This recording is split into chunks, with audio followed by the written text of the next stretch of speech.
बिस्मिल्लाहिर्रहमानिर्रहीम, अस्सलाम वालेकुम। द मॉर्निंग ऑफ धरती में आवां जी मेज़बान पर है सैयद ऐं मुंहिंजा साथी मौजूद आहिनि नसीर गोपांग।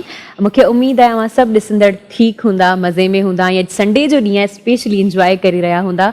ऐं असांजी मतिलबु मुंहिंजी ऐं नसीर जी ऐं पूरी टीम जी, छो जो जॾहिं बि को कमु थी रहियो हूंदो जे पुठियां टीम हूंदी आहे। ऐं सॼी टीम खे एप्रिसिएशन ॾियणु चाहींदसि त जेको बि असां करे रहिया आहियूं तव्हांजे आॾो आहियूं त उहो पूरी टीम जो कमु आहे। त असांजी पूरी इहा ई हूंदी आहे कोशिशि त अव्हांखे सुठे खां सुठी शइ ॾेखारियूं, अव्हांखे मालूमात ॾियूं पाकिस्तान जे बारे में, दुनिया जे बारे में, एंटरटेन करियूं। छो जो संडे जो ॾींहुं हूंदो आहे, असां पंहिंजी जॉब्स वग़ैरह मां थकी करे घर में वेहंदा आहियूं, त उनखे तव्हांखे थोरो इंजॉय करायूं। ऐं उनखां अलावा मुख़्तलिफ़ महिमाननि सां अव्हांखे मिलंदा आहियूं, ऐं महिमान उहे जेके इंट्रस्टिंग ॻाल्हियूं कनि ऐं तव्हांखे इंफॉर्मेशन ॾींदा। मूंखे तमामु घणी इंफॉर्मेशन मिलंदी आहे उन सां, ऐं मूंखे उमेद आहे अव्हांखे बि तमामु घणी इंफॉर्मेशन मिलंदी हूंदी। ऐं सही चई रही आहियां? सही, बिल्कुलु आउं ॿुधी रहियो सही पई वञा। सही, ज़बरदस्त। ऐं अॼु जेके असांजा नाज़रीन महिमान हूंदा उहे बि लिटरेचर वारी जेका ही अदब वारी फील्ड आहे, ॿिन्ही जो उन्हनि सां तालुक़ु आहे। ऐं सुठा अफ़साने निगार, शाइर, कहाणीकार, नावलिस्ट, उहे अॼु असांजा महिमान आहिनि। ॿई महिमान इतफ़ाक़ सां इन साॻी फील्ड सां। मूंखे मोहबत आहे अदब सां। बिल्कुलु। ऐं कुझु देरि खां पोइ असीं उन्हनि सां कचहरी कंदासीं। रियली एक्साइटेड आहियां उन्हनि महिमाननि जे लाइ, त छो जो मूंखे अदब सां हिकिड़ो शुरू खां लगाव आहे, मूंखे ॾाढी मोहबत आहे। मूंखे उन्हनि जो जॾहिं ॻाल्हियूं ॿुधंदी आहियां मूंखे मज़ो ईंदो आहे, स्पेशली जॾहिं राइटर जी ऐं शाइर जी। उन्हनि जो हिकिड़ो ॾिसण जो जेको ज़ावियो हूंदो आहे उहो बिल्कुलु मुख़्तलिफ़ हूंदो आहे। मूंखे उहे जेका आम माण्हुनि मां लॻंदा ई न आहिनि, उहे स्पेशल लॻंदा आहिनि काफ़ी। ऐं उहे बि के सभिनी जे लाइ नथा चई सघूं के अञा के आहिनि कुल जग में काफ़ी चवंदा आहिनि। सो ईअं ई आहे। सो टॉपिक जी तरफ़ हा, यस, कुझु देरि खां पोइ उन्हनि सां मुलाक़ात बि कराईंदासीं। ऐं हर भेरे को न को टॉपिक खणी ईंदी आहे, का न का ॻाल्हि मूं वटि ॻाल्हियूं आहिनि, को न को शेर ज़रूरु असां शेयर कंदासीं, शेयर कंदासीं। पर पहिरें खां पुछूं था अॼु जो टॉपिक उन्हनि कहिड़ो चूंड कई आहे, उन्हनि जी सिलेक्शन कई आहे, पहिरें छा पिया ॿुधायो? अच्छा, मुंहिंजी पूरी कोशिशि हूंदी आहे, बल्कि पाण सभिनी जी पूरी कोशिशि हूंदी आहे सुठे खां सुठो टॉपिक हुजे, ताकि जेके ॾिसण वारा आहिनि असांखे उहे बि उन मां मतिलबु इंफॉर्मेशन हासिल करे सघनि, उन्हनि खे मज़ो बि अचे। हिकिड़ो फज़ूल ॻाल्हि हूंदी आहे न, मज़ो न आहे ईंदो ॿुधण में। त अॼु जो जेको टॉपिक आहे उहो इहो ई आहे त turning point of your life. तव्हांजी लाइफ में टर्निंग पॉइंट कहिड़ो आहे? अच्छा, इन खां पहिरीं एक्सप्लेन करे वठां। टर्निंग पॉइंट सां मुराद आहे त तव्हांजी ज़िंदगी में को अहिड़ो मोड़ जंहिंमें तव्हांजी ज़िंदगी तब्दील थी वई। बिल्कुलु तब्दील बि ईअं थी त कुझु पॉज़िटिव थी, कुझु नेगेटिव थी, ऐं उनखे तव्हां कीअं खयो, तव्हांजो रिएक्शन कीअं हो। जीअं मूं पहिरीं बि ॻाल्हि कई त असांजो रिएक्शन मैटर कंदो आहे। असांजी अगरि किथे बेइज़ती बि थी वई, बंदि कमरे में थी, असां ॿाहिरि निकितासीं, असां अगरि मतिलबु पंहिंजा कपिड़ा छंडे वञे निकिरंदासीं ॿाहिरि, कंहिंखे कहिड़ी ख़बर त असांजी बेइज़ती थी आहे अंदरि, त छा ते डिपेंड थो करे, असांजे ख़ुदि जे रिएक्शन ते करे थो। पर जेकॾहिं असांजी अंदरि बेइज़ती थी कमरे में बंदि, ॿाहिरि असां मतिलबु सफ़ा ज़िर थी आयासीं, असां सां हीअं थियो, असां सां हूं थियो, पूरी दुनिया खे ख़बर पवंदी, खिलंदी अलॻि सां दुनिया। त इन जे करे तव्हांजो रिएक्शन जेको आहे न उहो काफ़ी मैटर कंदो आहे। पंहिंजे रिएक्शन खे जेको आहे न उहो मौक़े जे हिसाब सां ॾींदा करियो, ताकी तव्हां बि सही रही सघो ऐं जेके ॿिया ॾिसण वारा आहिनि उहे बि तव्हांखे सही रही सघनि। अच्छा, आउं पंहिंजी स्टोरी ॿुधाईंदसि। हूं त आउं प्रोग्राम में ॿियनि जूं स्टोरीज़ ॿुधाईंदी आहियां। अॼु जे मौज़ू ते आउं पंहिंजी स्टोरी तव्हांखे ॿुधाइणु चाहींदसि। अच्छा, इहा ॻाल्हि तॾहिं जी आहे जॾहिं आउं 3 क्लास में हुअसि। ऐं 3 क्लास में हुअसि, मूंखे पढ़ण जो बिल्कुलु शौक़ु न हूंदो हो। मतिलबु हिकिड़ो डफर ॿार चइजे। न हाणे न चवां, हाणे मुंहिंजी CGPA 4 ताईं ईंदी आहे, पर पहिरीं जी ॻाल्हि थी करियां। पहिरीं ईअं हूंदो त मूंखे अलाए छो मूंखे सम्झ में नथो अचे छा मसइलो हो मूंसां, मूंखे सम्झ में घटि ईंदो हो, या मूंखे एतिरी सुठी मेंटोरिंग न मिली हुई। ईअं थींदो हो त ABC जेका हूंदी हुई न उहा मूंखे 3 क्लास ताईं लिखण तक न ईंदी हुई, जेका नंढे ॿार खे अची वई हुई, मतिलबु अची वेंदी आहे लिखणु वग़ैरह, मूंखे न ईंदी हुई लिखणु। त हिकिड़ी छा थियो त जेको प्रिंसिपल हूंदो हो असांजे स्कूल जो, उहो बाबा जो ई दोस्त हूंदो हो। पोइ उहो अक्सर मूंखे लेटर में लिखी ॾींदो हो त तव्हांजी जेका धीउ आहे उहा डल आहे, लिखे नथी, पढ़े नथी, ABC नथी अचे।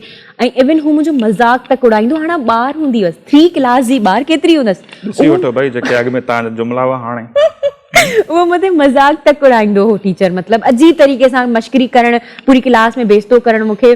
पर आउं नंढे हूंदे खां हिकिड़ो सेंसिटिव ॿार रहियसि, त मूंखे उहा ॾाढी तकलीफ़ ॾींदी हुई ॻाल्हि।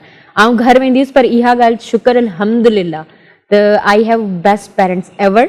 अम्मा पापा मूंखे एतिरो कुझु न चवंदा हुआ, उन्हनि जो एतिरो ख़ासि रिएक्शन न हूंदो हो, तां मतिलबु एतिरो ज़्यादा न खणंदी हुअसि, घर में वरी रिलैक्स थी वेंदी हुअसि, पर स्कूल वञण खां ॾाढो लाराइण लॻसि। पर पोइ हिकु ॾींहुं मुंहिंजो जेको ट्यूशन टीचर हो उन बि अम्मा खे ईअं चयो त तुंहिंजी धीउ करे पढ़ी कोन सघंदी, हीअ पढ़ंदी कोन, हिन जो दिमाग़ न आहे, हीअ डफर आहे, हीअ पढ़ंदी न, हिन जो दिमाग़ न आहे। मतिलबु इहो काफ़ी दफ़ा उन्हनि चयो, पोइ मूंखे माना उहा सफ़ा गैरत खाई वियसि। मूं चयो मतिलबु हीअ छा मक़सदु आहे, आउं बि माण्हू आहियां। पोइ मूं जॾहिं कंपेयर कयो त संझा या बरखा पढ़नि पियूं, सुठियूं ग्रेड्स खणनि पियूं, आउं ई छो नथी खणा, मतिलबु मूं में का फॉल्ट आहे, आउं को कुझु ग़लति पई करियां। त उन खां पोइ जीअं आउं 6th क्लास में आयसि, मुंहिंजी 2nd पोज़ीशन आई, ऐं 7th क्लास में आयसि, मुंहिंजी 1st पोज़ीशन आई। जॾहिं आउं 8th क्लास में आयसि, मूं पूरे स्कूल में टॉप कयो। ऐं आउं हींअर साम्हूं स्क्रीन ते चवां पई, मीडिया जे अॻियां सभिनी जे अॻियां चवां पई, जेके बि स्कूल वारा हूंदा मूंखे ॾिसंदा हूंदा ऐं इहा ॻाल्हि ॿुधंदा बि हूंदा। ऐं उन खां पोइ still 1st year 2nd year 9th matric जेके बि क्लासिस पढ़ियसि उनमें मुंहिंजी पोज़ीशन ईंदी हुई। ऐं अल्हम्दुलिल्लाह हींअर यूनिवर्सिटी में मुंहिंजी CGPA 4 ताईं अचे थी। त इहो ई मुंहिंजो टर्निंग पॉइंट हो, त जॾहिं मूं सोचियो शइ खे, मूं उन ते कंसीडर कयो उन शइ खे, त मतिलबु ग़लती किथे न किथे मुंहिंजी आहे, मूं में ई फॉल्ट आहे। मुंहिंजूं भेणूं बि त आहिनि, उहे त सही मार्क्स खणनि पियूं, आउं छो न पई खणा, टीचर्स मूंखे ई छो पिया चवनि। ऐं नसीर तव्हांखे ख़बर आहे प्राउड मूमेंट छा हो, उहो ई जंहिं बाबा खे लेटर लिखंदो हो त तव्हांजी धीउ पढ़ी नथी सघे या कुझु आहे ई न आहे, उन्हनि मूंखे जॾहिं असां ॻोठ वियासीं पिए त उन्हनि खे बाबा जो दोस्त आहिनि लाज़मी ॻाल्हि आहे, त बाबा उन्हनि खे ॿुधायो त असां ॻोठ अचूं पिया। त उन्हनि चयो त असां वटि न जेका हिकिड़ी सेरेमनी थिए पई, पहिरीं खे तव्हां मोकिलींदा हुते स्पीच अची करे। ऐं लिटरली उन टाइम ते मुंहिंजी अखियुनि में लुड़क अची विया हुआ ऐं मूं फील कयो न मतिलबु कुझु त आहे, महिनत में ई अज़मत आहे। मूं इहा ॻाल्हि मञी बिल्कुलु, ऐं इहा ॻाल्हि सच आहे। जॾहिं तव्हां कंहिं शइ खे कंसंट्रेशन सां खणंदा आहियो ऐं हुते पढ़ंदा आहियो न, तव्हांखे उहा शइ ज़रूरु मिलंदी आहे। जीअं आउं पहिरीं प्रोग्राम्स में बि इहो मतिलबु ॿुधाए चुकी आहियां तव्हांखे, त जंहिं शइ खे तव्हां चाहियो था ऐं सची दिलि सां चाहियो था, उनखे तव्हांखे मिलाइण लाइ पूरी दुनिया, पूरी काइनात, नेचर जेका आहे उहा लॻी वेंदी हली आहे। ऐं जॾहिं मूं महिनत कई, मूंखे हुनजो फल बि मिलियो।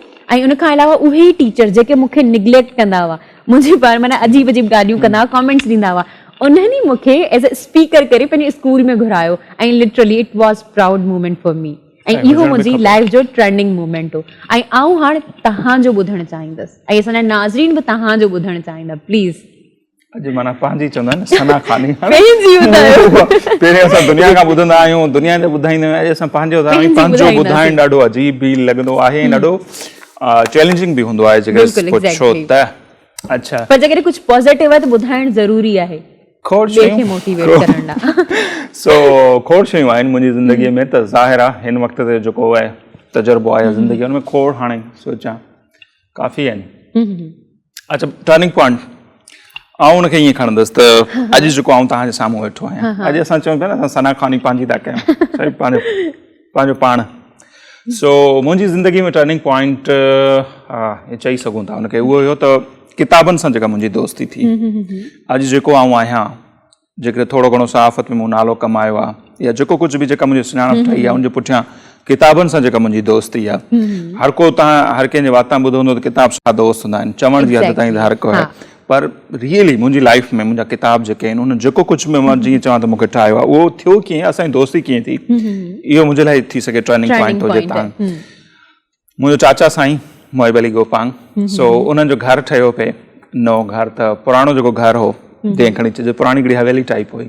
सो उनजे जीअं स्टोर रूम थींदो आहे, त मां नंढे हूंदे खां वठी ॿुधाईंदो हलां त ॾाढो कमु माना घटि ॻाल्हाइण वारो रहियो आहियां, घटि दोस्तियूं, घटि ॻाल्हाइण, घटि उथण वेहण, माण्हू जीअं ॿिया ॿार रांदियुनि में हेॾा होॾा, क्रिकेट सां कंहिं हद ताईं शौक़ु, पर उहा बि एतिरी घणी कोन खेॾी, कंहिं रांदि सां कोन लॻे, मूंखे का रांदि अचे ई कोन थी, इहो ॿुधाईंदो हलां। पोइ ईअं हूंदो त हिकिड़ो तन्हा ॿार जीअं हुजो, उहो तन्हा ई पसंदि ॿार, पोइ हिते हुते पियो ॻोल्हींदो हुउसि कुझु शयूं, त ईअं ई मां हिकिड़े स्टोर में ईअं घिड़ी वियसि, त उते मूंखे खोड़ किताब नज़र आया। 3 किताब मूंखे अॼु बि यादि आहिनि। हिकिड़ो किताब हो कृष्ण चंद्र जो नाविल दूसरी बर्फबारी से पहले, हिकिड़ो किताब हो निट हिमसन जो नाविल आहे, यूसुफ सिंधी उनखे तर्जुमो कयो आहे, बुख जे नाले सां नाविल हो उहो। ऐं टियों हो अमर जलील जो मुंहिंजो ॾिस आसमान खां पुछो। ॿिया त खोड़ किताब जेके मूंखे यादि आहिनि, उहे मूं तां खयां। मूंखे का ख़बर ई कोन हुई, माना 6वीं क्लास जो ॿार, हुनखे हिकिड़ी ख़बर त दूसरी बर्फबारी से पहले इहो छा आहे। पोइ मूंखे ख़बर पई त कृष्ण चंद्र को वॾो नालो आहे, माना नाविल जे हवाले सां। ऐं उमर जलील उन जे लाइ चयो त जेकॾहिं आउं छोकिरी हुजां त कृष्ण चंद्र सां शादी कयां। इंटरव्यू में हिकिड़े में उमर जलील चयो त हीउ एॾो वॾो राइटर, उहो न ईअं माना जीअं पीबो आहे पाणी वांगुरु, सम्झ में अचे न अचे मूं लाशूरी में उहे पे किताब पढ़े, ईअं मुंहिंजो हिकिड़ो इंट्रस्ट डेवलप थियो किताबनि सां। किताबनि सां जॾहिं मुंहिंजी इहा दोस्ती, असां पंहिंजे पाण खे असां ॿिन्ही ॼणा त पाण ॻोल्हे वरितोसीं, असां कंहिं मूंखे कंहिं गिफ्ट कोन कया। ईअं मुंहिंजो हुन में स्टोर में वञणु, गर्मी हुई ॾाढी, ऐं उते वेही पढ़णु, पोइ ॿाहिरि खणी आयुसि। उहो मुंहिंजो सोट आहे, डॉक्टर आहे माशाल्लाह, हाणे FCPS आहे, उहो इहे किताब पढ़ंदो हो। हिते जॾहिं कराची में रहंदो हो त वरी जॾहिं उहे पूरा करे छॾियो त घर खणी ईंदो, ॿियो कोई हुते पढ़ंदो ई कोन हो, स्टोर में ईअं पिया हूंदा। ईअं मुंहिंजी हुन सां दोस्ती डेवलप थी वई। किताबनि सां जॾहिं मुंहिंजी दोस्ती थी त मूंखे लिखण जो शौक़ु थियो, ऐं ॿारनि मैगज़ीननि में मूं लिखणु शुरू कयो। गुल फुल गुलड़ा, ॿारनि जी दुनिया, ऐं टंडे जाम मां कुझु ऐं जामशोरे मां उहे निकिरंदा, उन्हनि में मूं लिखणु शुरू कयो। ईअं ई उहा किताबनि वारी दोस्ती मूंखे लिखणु न वठी आई। जेको बि लिखियो अलाए छा लिखियो ख़बर कोन्हे। उन जे थ्रू मुंहिंजी मुख़्तलिफ़ माण्हुनि सां मुलाक़ात थी। ईअं ई मुंहिंजी हिकिड़ी मुलाक़ात थी असांजा सुठा शाइर आहिनि अयूब गुल सां, जेके असांजा हथूंगे में रहंदा, असां किपरे में। पोइ उन मुंहिंजो कुझु तहरीरूं पढ़ियूं, उन मूंसां मुलाक़ात कई। असांजे शहर जो जीअं उहो हिकिड़ी अख़बार में कमु कंदो हो, तामीर सिंध में, ऐं सिंधु मैगज़ीन में, इबरत वारे। हुन मूंखे चयो त तव्हां मूंसां गॾु हैदराबाद हलंदो? यार हैदराबाद कीअं, मूंखे त फैमिली कोन छॾींदी आहे, अञा त मां पढ़ां पियो। तेसि ताईं मां फर्स्ट ईयर इंटर में अची चुको हुअसि। चयो न यार, त मूंखे लॻे थो त तव्हां कुझु करे सघो था जेकॾहिं तव्हां अचो त। हाणे मुंहिंजे लाइ हो त कन्विंस करणु पंहिंजी फैमिली खे, तूं मूंखे, छोकिरनि जे लाइ बि ख़बर थो अॼु जे दौर में ॿाहिरि वञणु ॾाढो मसइलो आहे। सो उन में पंहिंजनि फुफियुनि खे इन्वॉल्व कयो, ॿियनि खे, त मुंहिंजे बाबा खे राज़ी कयो। जीअं तीअं करे मूंखे मोकल मिली त भई उते पढ़ाई बि कंटिन्यू रखंदुसि ऐं सहाफ़त में। यस।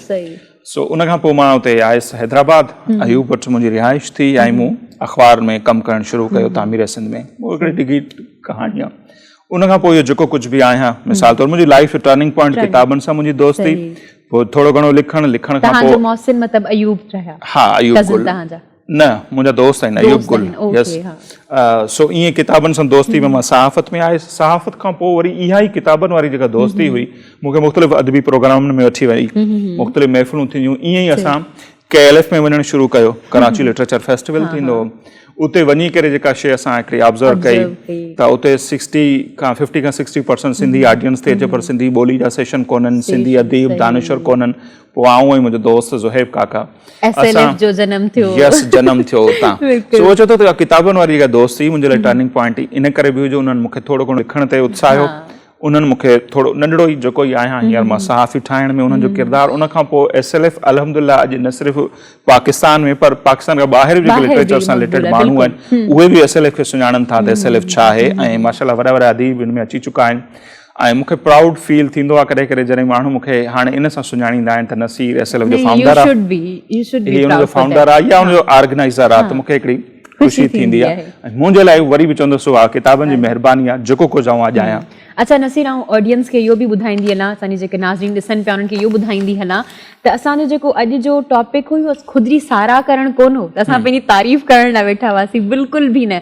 अॼु जो जेको मौज़ू हो न, असांजी इहा हुई कोशिशि त तव्हां इन ॻाल्हियुनि मां सिखो त जॾहिं तव्हां कंहिं शइ खे करणु चाहियो था, सोचण जी बसि देरि आहे तव्हां लाइ। तव्हां जॾहिं बि कंहिं शइ खे सोची वरितो न, तव्हां करणु चाहियो था, तव्हां करे वेंदा, कुझु बि इम्पॉसिबल न आहे। ऐं नेचर बि तव्हांजो साथ ॾींदी आहे, नो डाउट। तव्हांजा रस्ता पाणे पैदा थींदा वेंदा, माण्हू तव्हां सां अहिड़ा मिलंदा, तव्हां लाइ आसानियूं पैदा कंदा वेंदा। त उहो जंहिंखे असीं चऊं था न, पोइ रब आहे, रहीम आहे, गॉड आहे, भॻवानु आहे, सो जेको बि आहे मथे वेठो आहे, उहो तव्हांखे ॿुधे थो। ऐं तव्हांजे दिलि मां निकितल जेके लफ़्ज़ हूंदा आहिनि कॾहिं कॾहिं। अच्छा, हिते मूंखे अञा हिकिड़ो इंट्रस्टिंग वाक़ियो थो यादि थो अचे, टाइम बि पूरो थो थिए। ईअं असां हैदराबाद में बैचलर रहंदा हुआसीं, आबिद अब्बासी, नसीर गोपांग ऐं सतार जामरी। उन्हनि ॾींहंनि में हिकिड़ो 50 मिनट जे नाले सां प्रोग्राम हलंदो हिकिड़ो उर्दू चैनल ते। हिकिड़े ॾींहुं उहो प्रोग्राम पियो हले, मुंहिंजा उहो दोस्त हिकिड़ो बसर पियो कटे पियो, चांवर पियो धोए, मूंखे अॼु बि यादि आहे। असां कुकिंग बि पाण कंदा हुआसीं न। मूंखे शरारत सुझी न, मूं हुनखे सॾु कयो, मुंहिंजो आबिद ऐं सतार हेॾां अचो, मुंहिंजो प्रोग्राम ॾिसो था। चए हा।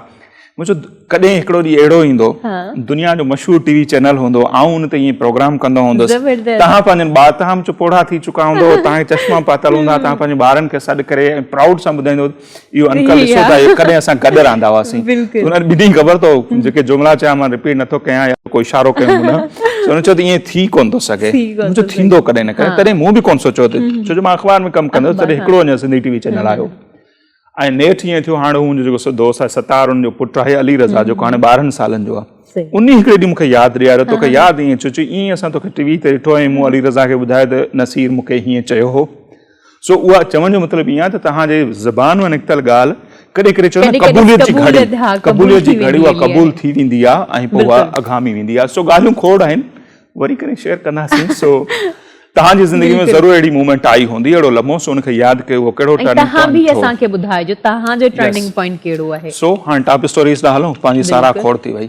सो नाज़रीन, हाणे प्रोग्राम में शामिल कंदासीं अॼु जूं टॉप स्टोरीज़।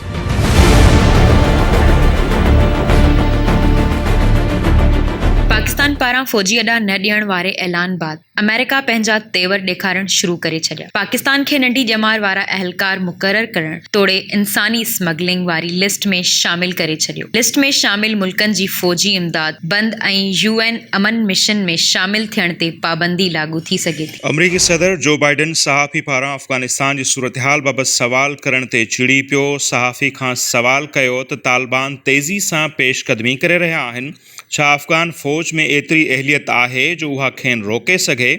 बाइडन नाराज़गी जो इज़हार कंदे चयो त हू सिर्फ़ मोकल तोड़े ख़ुशी वारनि ख़बरुनि ते ई तबसरो कंदो। वज़ीर आज़म इमरान ख़ान आज़ाद कश्मीर जे इलेक्शन बाबति वफ़ाक़ी घरू वज़ीर शेख रशीद खे इंचार्ज मुक़ररु करे छॾियो। इलेक्शन 25 जुलाई ते थी रही आहे। वज़ीर आज़म पार्टी अॻवाननि खे हिदायतूं जारी कयूं आहिनि त वाज़े अक्सरियत में कामयाबी हासिल थियणु घुरिजे। छा कतरीना कैफ वाक़े कतरीना खान थियण जो मौक़ो विञाए छॾियो? बॉलीवुड किंग सलमान खान हिकु इंटरव्यू में एतिराफ़ कयो आहे त हिकु शादी तक़रीब में हू ऐं कैफ मौजूदु हुआ। गानो शुरू थियण ते हुननि कतरीना खे स्टेज ते सॾु कयो ऐं थोरी देरि बाद हुननि खेसि चयो त अॼु अव्हां कतरीना खान थियण जो मौक़ो हथां विञाए छॾियो।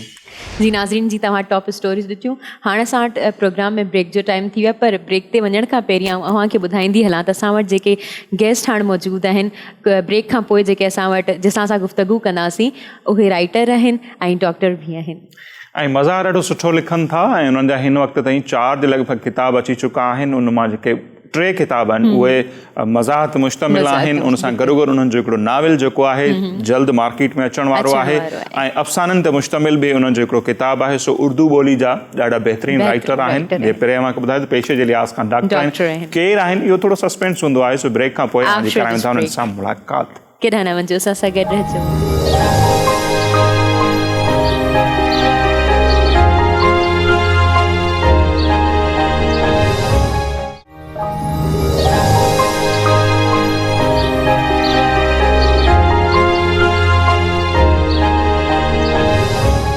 जी नाज़रीन, ब्रेक खां पोइ हिकु भेरो ॿीहर द मॉर्निंग ऑफ धरती में अवां सभिनी खे चऊं था भली कार। ऐं हिन वक़्तु जे महिमान शख़्सियत असांखे प्रोग्राम में जॉइन कयो आहे, पाण गुज़िरियल 5 ॾहाकनि खां माशाअल्लाह लिखंदा पिया अचनि, मतिलबु अधु सदी खां हू लिखंदा पिया अचनि ऐं तक़रीबन 4 जे लॻभॻि उन्हनि जा किताब जेके आहिनि मार्केट में अची चुका आहिनि। 5हों तमामु जल्द अचण वारो आहे, जेको उन्हनि जो नाविल आहे धुंध की चादर, उहो शायदि थियण वारो आहे। पर जेके उन्हनि जा किताब आहे, उन्हनि जा नाला जेके आऊं खणंदुसि काफ़ी इंट्रस्टिंग आहिनि। मजबूरियां, मजबूरियां, डॉक्टर ऑनलाइन, मज़ाह ते ॾाढो सुठो लिखनि था। ऐं जीअं मूं ॿुधायो त 50 सालनि खां वधीक अरसो थी चुको आहे। सो पेशे जे लिहाज़ खां त पाण डॉक्टर आहिनि, पर सुठा राइटर बि आहिनि। सो अॼु उहे असांजा महिमान आहिनि, डॉक्टर इकबाल हाशवानी साहब। खुश आमदीद sir, thank you so much for giving us your precious time. Sir, मेरा डायरेक्ट और पहला सवाल ये होगा कि आपके घर का माहौल भी रहा या ये ज़ौक़ और शौक़ सिर्फ आप ही के हिस्से में आया? किसी हद तक अदबी रहा। ओके। मेरे वालिद साहब जो थे वो गुजराती में शायरी करते थे।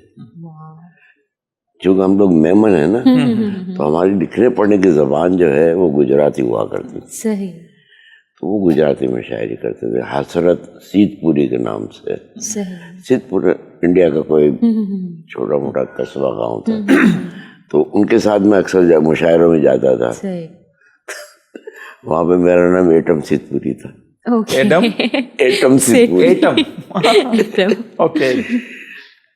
तो थोड़ा सा माहौल घर का असर आया है, रहा है।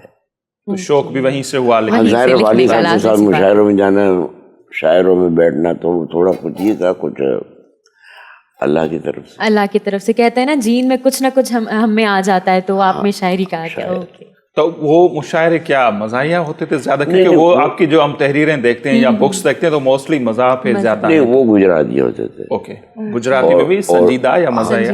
زیادہ سے سنجیدہ ہوتے تھے. شاید گجراتی زبان آپ لوگوں کے لیے وہ والد صاحب کا ایک شعر ہے, میور پیچھا مدور تڑا.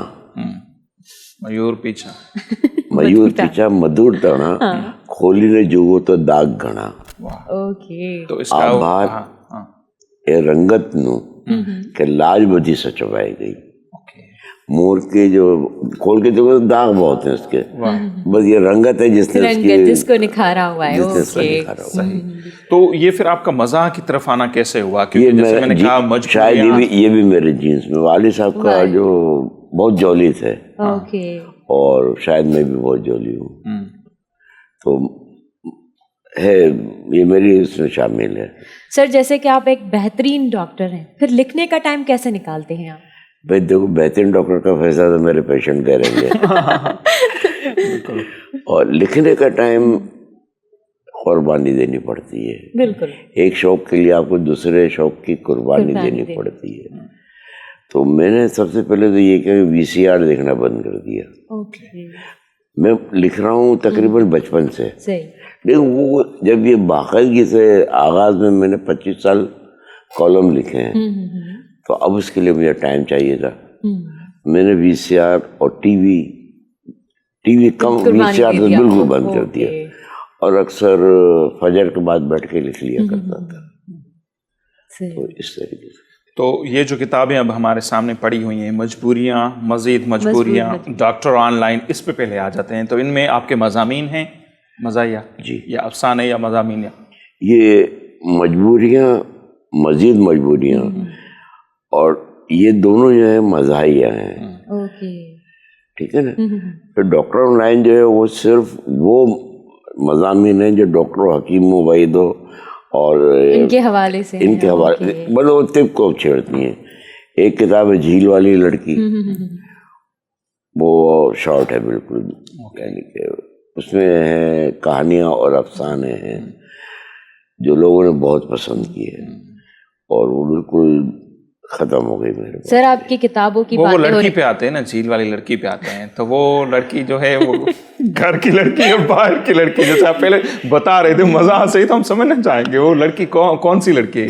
بہر جو اس میں جو ایک مضمون ہے نا, یہ افسانہ ہے جھیل والی لڑکی, اس کا لب لباب یہ ہے کہ ہر آدمی کی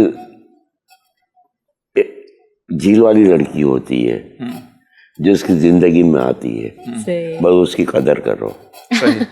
اچھا, وہ جو بھی ہے آپ کی زندگی میں جو بھی لڑکی آئی ہے, ظاہر ہے سب کی قدر کریں. نہیں, ایک لڑکی جو آئی ہے جو بیوی کی شکل میں آئی ہے, وہ آپ کی جھیل والی لڑکی ہے, تو آپ اس کی قدر کرو. سر آپ کی شاعر پہ بھی موضوع تو ٹھیک ہے, تو رائٹر یا شاعر وہ تو دل پھینک ہوتے ہیں, تو ایک لڑکی پہ آپ بھی ٹھہر گئے یا دوسروں کو آپ سجیسٹ کر رہے ہیں؟ نہیں, میں ایک والا ہوں. اچھا, کیونکہ واپس بھی جانا ہے, بیسیکلی ایک والا ہوں. نہیں, تھوڑا بتا دیں, کچھ نہیں ہوتا, آپ تو ایج بھی ماشاءاللہ. میرے ساتھ تو نرسیں بھی کام کرتی تھیں, ڈاکٹرس بھی کام کرتی تھی, میری وائف آتی تھی, سب ان کو پتہ ہے وہ, اور پیشنٹ بھی بہت ساری ہیں, تو وہ نہیں ہے. ہاں, وہ کہتے ہیں کہ اس عمر میں اگر اتنا بندہ کر لے تو میرے خیال میں کوئی حرج نہیں. سب سے بڑی بات یہ ہے کہ جو کہتے ہیں کہ بڑھاپے کی سب سے پہلی علامت یہ ہوتی ہے کہ آپ کی بیوی آپ پہ بھروسہ کرے. تو میری بیوی نے 40 سال پہلے کر لیا. یہ تو کبھی پھر ان سے پوچھیں گے, وہی گواہی. صحیح بات, زبردست. اواं कुझु पुछो, मूंखे लॻो था हिकिड़ो मौज़ू सां मुनासिबत सां ठही पियो, तॾहिं मूं हिकु ॿिए मुठियां सवाल कयो. اچھا, میں یہی پوچھنا چاہ رہی تھی ڈاکٹر صاحب سے کہ آپ کی اتنی کتابیں لکھی ہوئی ہیں, کون سی کتاب آپ کے دل کے قریب ہے؟ جھیل والی لڑکی. واو, کیا ریزن ہے اس کا؟ ریزن کیا ہے اس میں؟ افسانے بالکل ڈفرینٹ ہے. اوکے, سیریس ہے؟ سیریس نہیں ہے, ڈفرینٹ ہے. جو عام طور پر لکھا جا رہا ہے نا وہ نہیں لکھا میں نے.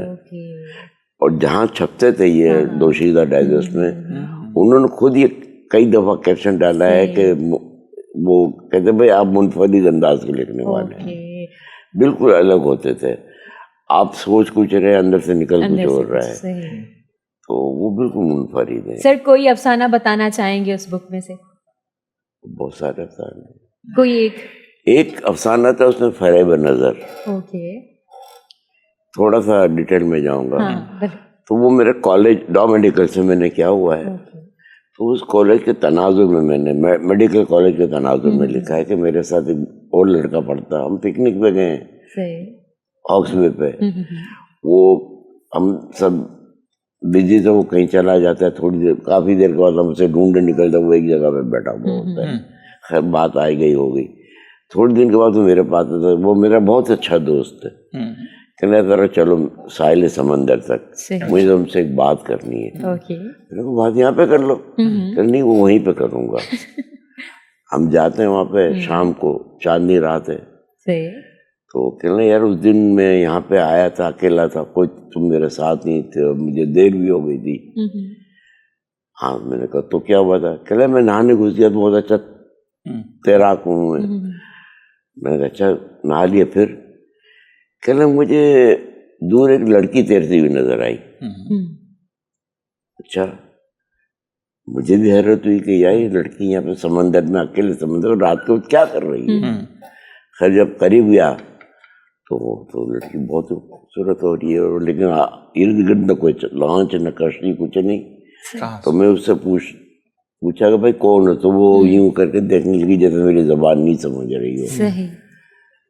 फिर खैर वो अपना हाथ बढ़ा, तो जब मैं उसका हाथ हम दोनों सामने, तो मुझे ऐसा लगता है कोई लहर सी मेरे अंदर आ गई है. फिर वो लड़की मुझसे उर्दू में पूछती है क्या तुम इंसान हो? तो मैं बोलता हाँ मैं इंसान हूँ, क्या तुम नहीं हो? नहीं मैं जल परी हूँ. वो अपनी दिखाती है, वाकई में जल परी है. तो मैंने कहा अच्छा चलो हो गई, जल परी भी मिल गई तुम्हें, अब क्या है? कहना आज अभी आएगी यहाँ पर, चांदनी रात है, अब मिलने आएगी. बैठे होते इंतजार कर रहे कब जल परी है, और मुझे इंतजार करते थे. वो मुझे झंझोड़ के बोला देखो आ गई. कहाँ ये किधर? कहना वो रही उधर, मैं देखता हूँ तो कुछ भी नहीं होता. कहना चली गई. मेरा दोस्त कहता चली गई.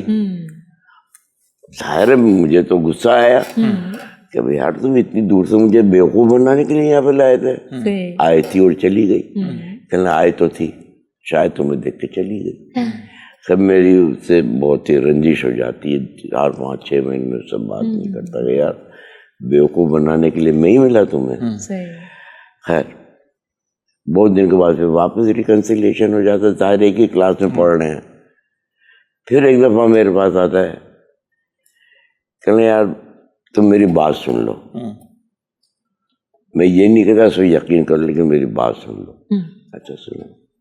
कहना मैं फिर अगली चांदनी रात को गया था. अब के वो मिलने आया, हमारी मुलाकात भी हुई. और अब हर चांदनी रात को मैं उससे मिलने जाता हूँ, हमारी मुलाकातें हो रही हैं. और अब मैं उसके बगैर अब रह नहीं सकता. फिर मैं क्या करूँ? चलो मैंने तुम्हारी बात सुन ली, मैं क्या करूँ? कहना मशवरा दो मैं क्या करूँ? तो मैं ऐसा मजाक करूँगा तुम ऐसा करो, जल पर ही है ना. कहना हाँ, मैं तुम जल पर बन जाओ. अब वो नाराज हो जाता है. फिर कुछ अरसे के बाद ये आता है मेरे पास, लंबी कहानी मुख्तसर. तो वो एग्ज़ाम का ज़माना होता है, तो वो मिल के मुझसे चला जाता है. इस तरीके से जाता है, मैं अंदरूनी तौर पर ऐसा महसूस होता है कि अब मैं इसको कभी नहीं देख पाऊँगा. और यही होता है कि अगले दिन वो नहीं होता, न घर पे न कहीं. उसको तलाश करते हैं, उसकी गाड़ी मिल जाती है साहिल समंदर पे. उसके कपड़े, इसका सामान सब अंदर होता है, ये खुद गायब होता है. बहुत तलाश करते हैं, न लाश मिलती, कुछ भी नहीं मिलता. फिर कुछ अरसे के बाद मैं जब अपनी मेज़ की दराज खोलता हूँ तो एक लिफाफा मुझे नज़र आता है. उसमें ये इसने मुझे आखिरी ख़त लिखा होता है कि मैं जा रहा हूँ. और उसके साथ रहते रहते मेरे अंदर वो सलाहियतें पैदा हो गई कि मैं अब पानी में रह सकता हूँ. तो जो तुमने कहा था जल परा बन जाओ, तो मैं वाकई में अब उसके साथ रहने जा रहा हूँ. अब मुझे अफसोस होता है बीइंग अ मेडिकल स्टूडेंट कि यार ये तो एक बीमारी होती है, इल्यूशंस कहते हैं, हाँ जिसमें होता नहीं लेकिन नजर आता नजर है। आता है।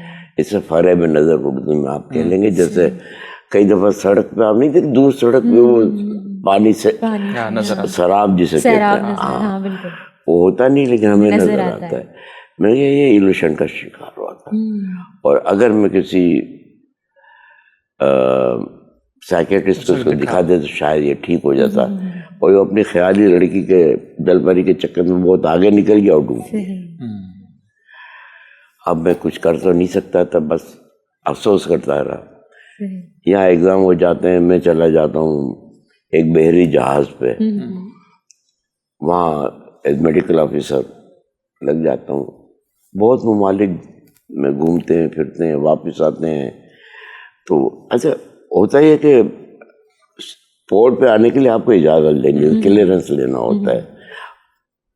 पोर्ट पे हर रोज आने जाने कोई वो बस स्टैंड नहीं होता कि आए और बैठ गए, थोड़ी क्लियरेंस। तो उसके इंतज़ार कर रहे होते। तो मैं खड़ा होता हूँ अरशे पर, उसके रात का वक्त होता है, समंदर है, चांदनी है। मुझे दूर से कुछ समंदर में हलचल नजर आती है। सही। फिर वो करीब आते हैं तो एक लड़का होता है, एक लड़की होती है, एक मर्द एक औरत। वो मुझे देखकर हाथ हिलाते हैं और करीब आते हैं। वाह। अरे ये तो मेरा दोस्त दानिश है। वो इशारा करते देखो ये रीजन पर ही। तो मैं उसको जोर जोर से आवाज देता, यार करीब आओ, मुझे तुमसे बात करनी, ये वो। तो मैं से एक सेलर आ जाता है, मल्ला।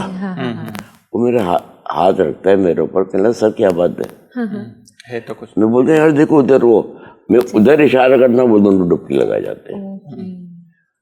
उनको इंसान के सामने आने की इजाजत नहीं होती ना।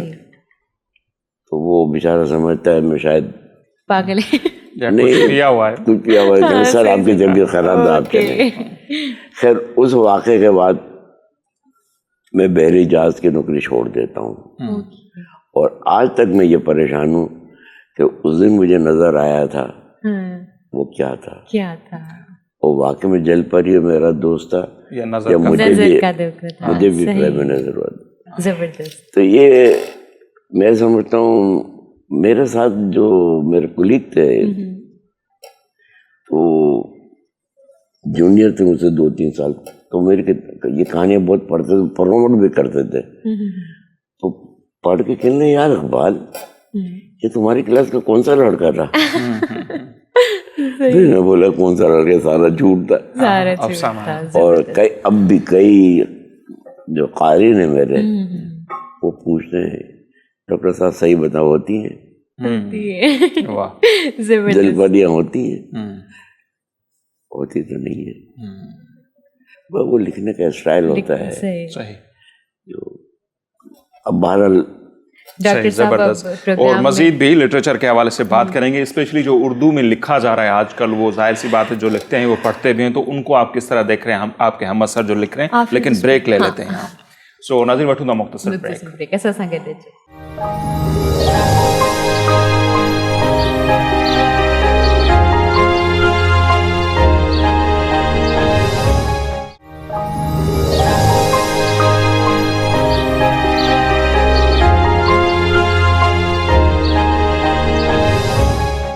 नाज़रीन ब्रेक खां पोइ हिकु ॿीहर अव्हांखे भली कार चऊं था। ऐं बहितरीन राइटर डॉक्टर इकबाल हाशवाणी साहब सां असांजी ॻाल्हि ॿुध हले पई, पंहिंजे अफ़साने जे हवाले सां उहो असांखे ॿुधाइनि सबूत भी मिली वियो त बहितरीन राइटर आहिनि। ऐं उन में जेको हिकिड़ो पूरो सस्पेंस है, दोशीज़ा मैगज़ीन उस पे भी आते हैं, तो ख़वातीन ज़्यादा ही पढ़ती हैं। तो आपके इतने अच्छे अफसाने उसमें छप रहे हैं, तो ख़त व किताबती वो तो होती होगी, या वो भी आप नहीं बताएंगे आज? मेरा कुछ टारगेट आज कुछ और है। दोशीज़ा जो है ना, उसकी एक अलग बात है। सही। ये जो एक डाइजेस्ट होते हैं ना, उससे हटकर उसका अदबी माहौल और फैमिली माहौल है। तो कारीन की मोस्टली जो मैंने देखा है ना, ख़वातीन ज़्यादा ही होती हैं।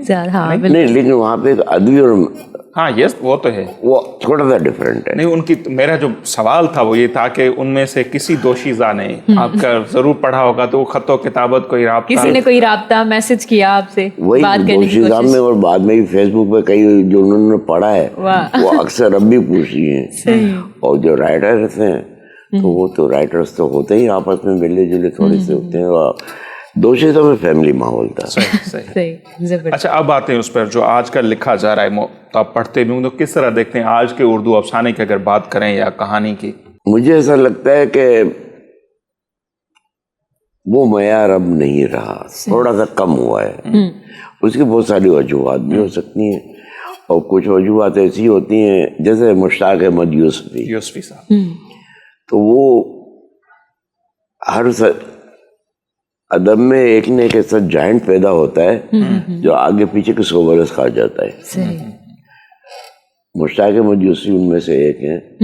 تو آگے پیچھے کے 100 برس وہ ہضم کر گئے. اب وہ بڑا مزاح نگار جو ہے ان سے بڑا مزاح نگار ابھی نہیں ہوگا, ابھی تھوڑا اور وقت لگے, چاہے وہ جتنا اچھا لکھے. ابن شاہ بہت اچھا لکھتے ہیں, کنیا لال کپور اور بڑے بڑے نام ہیں. کنیا لال کپور تو شروع کے ہیں نا, لیکن ابن شاہ, شفیق الرحمان یہ ان کے ٹینیور کے تھے, ان کے زمانے کے. لیکن مشتاق احمد یوسفی کو جو قد کاٹ ہے وہ ایک الگ ہے. اس طریقے سے افسانے میں منٹو اب تک ان کا اختلاف ہونا اور بات ہے, لیکن وہ اس کے ان کے جو موضوعات تھے اب تک بھی ڈسکس یہ ہوتا ہے کہ وہ بڑے تکراری تھے اس زمانے میں بھی, آج بھی ان کو اتنی قبولیت نہیں ملتی. آپ بھی ایسے ہی سمجھتے ہیں کہ ان کے موضوع تکراری تھے؟ تکراری تو ہوتے ہیں, چاہے شاعری ہو چاہے وہ تکرار ہوتی ہے. تکرار تو ہوتی ہے. ایک ذہن آپ کا فکس بن جاتا ہے, آپ ایسے ایسے اس پہ آنے شروع ہو جاتے ہیں. اور دوسری بات یہ ہے کہ ایک اعتراض یہ ہوتا ہے کہ جی یہ جینین نہیں ہے. میرے حساب سے دنیا میں ایک ہی چیز جینین ہوتی ہے, بچے کی مسکراہٹ ہوتی ہے. زبردست, بالکل صحیح. باقی تو سب سیکھا ہوا ہی ہوتا ہے. صحیح. سر سے میں پوئٹری سننا چاہوں گی. ہاں شاعری کا ذکر کیا انہوں نے. پوئٹری, ہاں. اچھا کیا سننا ہے سر؟ کچھ بھی جو آپ کو پسند. نظم, غزل, کچھ غزل کے چند سب چلیں گے, اور نظم. مزہ شاعری بھی کی ویسے, اگر ایسے میں پوچھ رہا ہوں تو وہ بھی ضرور سنیں گے. صبح کا ٹائم ہے تو لوگ انجوائے کریں. ویسے بھی شاعری کی طرف میرا رجحان مزاح کی طرف نثر میں زیادہ ہے. اچھا شاعری میں نہیں. خیر بہرحال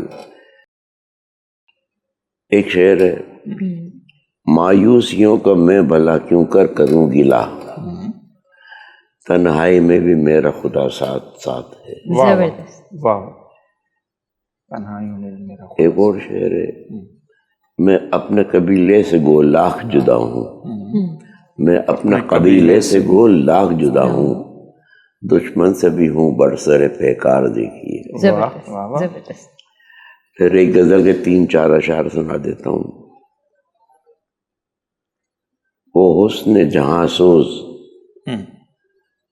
کہ سر بزم فروزاں, وہ حسن جہاں سوز سر بزم فروزاں, اے عشق جنو پیشہ لے اب خیر ہو تیری. اب خیر کہاں گیا؟ عشق کے بعد کون سی خیر؟ سر وادی سینہ, سر وادی سینہ کوئی جلوہ نما ہے. سر وادی سینہ کوئی جلوہ نما ہے, اے دید آئے تماشا لے اب خیر ہو تیری. پھر کوہ ستمگر سے پکارا ہے کسی نے, پھر کوہ ستمگر سے پکارا ہے کسی نے, اے فرہد بے تیشہ لے اب خیر ہو تیری. ہم علم کی شم میں, یہ پشاور کا جو واقعہ ہوا تھا بچوں کا, اس کے بعد یہ شعر, ہم علم کی شم میں یوں ہی جلاتے ہی رہیں گے, اے جہل شبی تیرا, اے جہل شب تیرا لے اب خیر ہوتے. تو یہ تو ہو گئی غزلیں. नज़म सुनो, यस, ये देना मेरे को। एक अफसाने में मैंने नज़म डाल दी अपनी, अच्छा अच्छा, ख्वाब नगर में, ख्वाब नगर का आखिरी नोहा। सही। ये थोड़ी सी आज़ाद है। उन्होंने है इसका इससे पहले के खिज़ां आए, इससे पहले के खिज़ां आए, सब्ज पत्ते खुश्क होके जर्द हो जाएं, टूट कर पेड़ों से वो रास्ते की गर्द हो जाएं, इससे पहले के खिज़ां आए।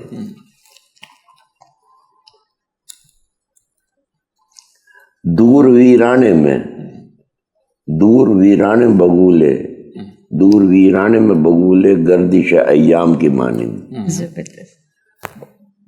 दूर वीराने में बगूले गर्दिश अय्याम की मानिंद, रक्स जनू एक आलम वहशत का दिखलाएं। जबरदस्त। सफीने जिंदगी के नाव एक कागज की बन जाएं, सफीने जिंदगी के नाव एक कागज के बन जाएं, उम्र रफ्ता के ये बंधन कहीं फिर न बिखर जाएं, जबरदस्त। इससे पहले के खिज़ां आए। इस दिल की खलिश को आओ हम और तुम मिटा डालें, चलो एक बार फिर से तजदीद पैमान वफा कर लें, जबरदस्त। चलो इन अजनबी लम्हों को फिर से आशना कर लें। वाह वाह वाह, इससे पहले के खिज़ां, वाह। हवा जब जर्द पत्तों को जुदा शाखों से करती है, हमें तुमसे बिछड़ना फिर बहुत ही याद आता है। हाँ? जबरदस्त। जबरदस्त।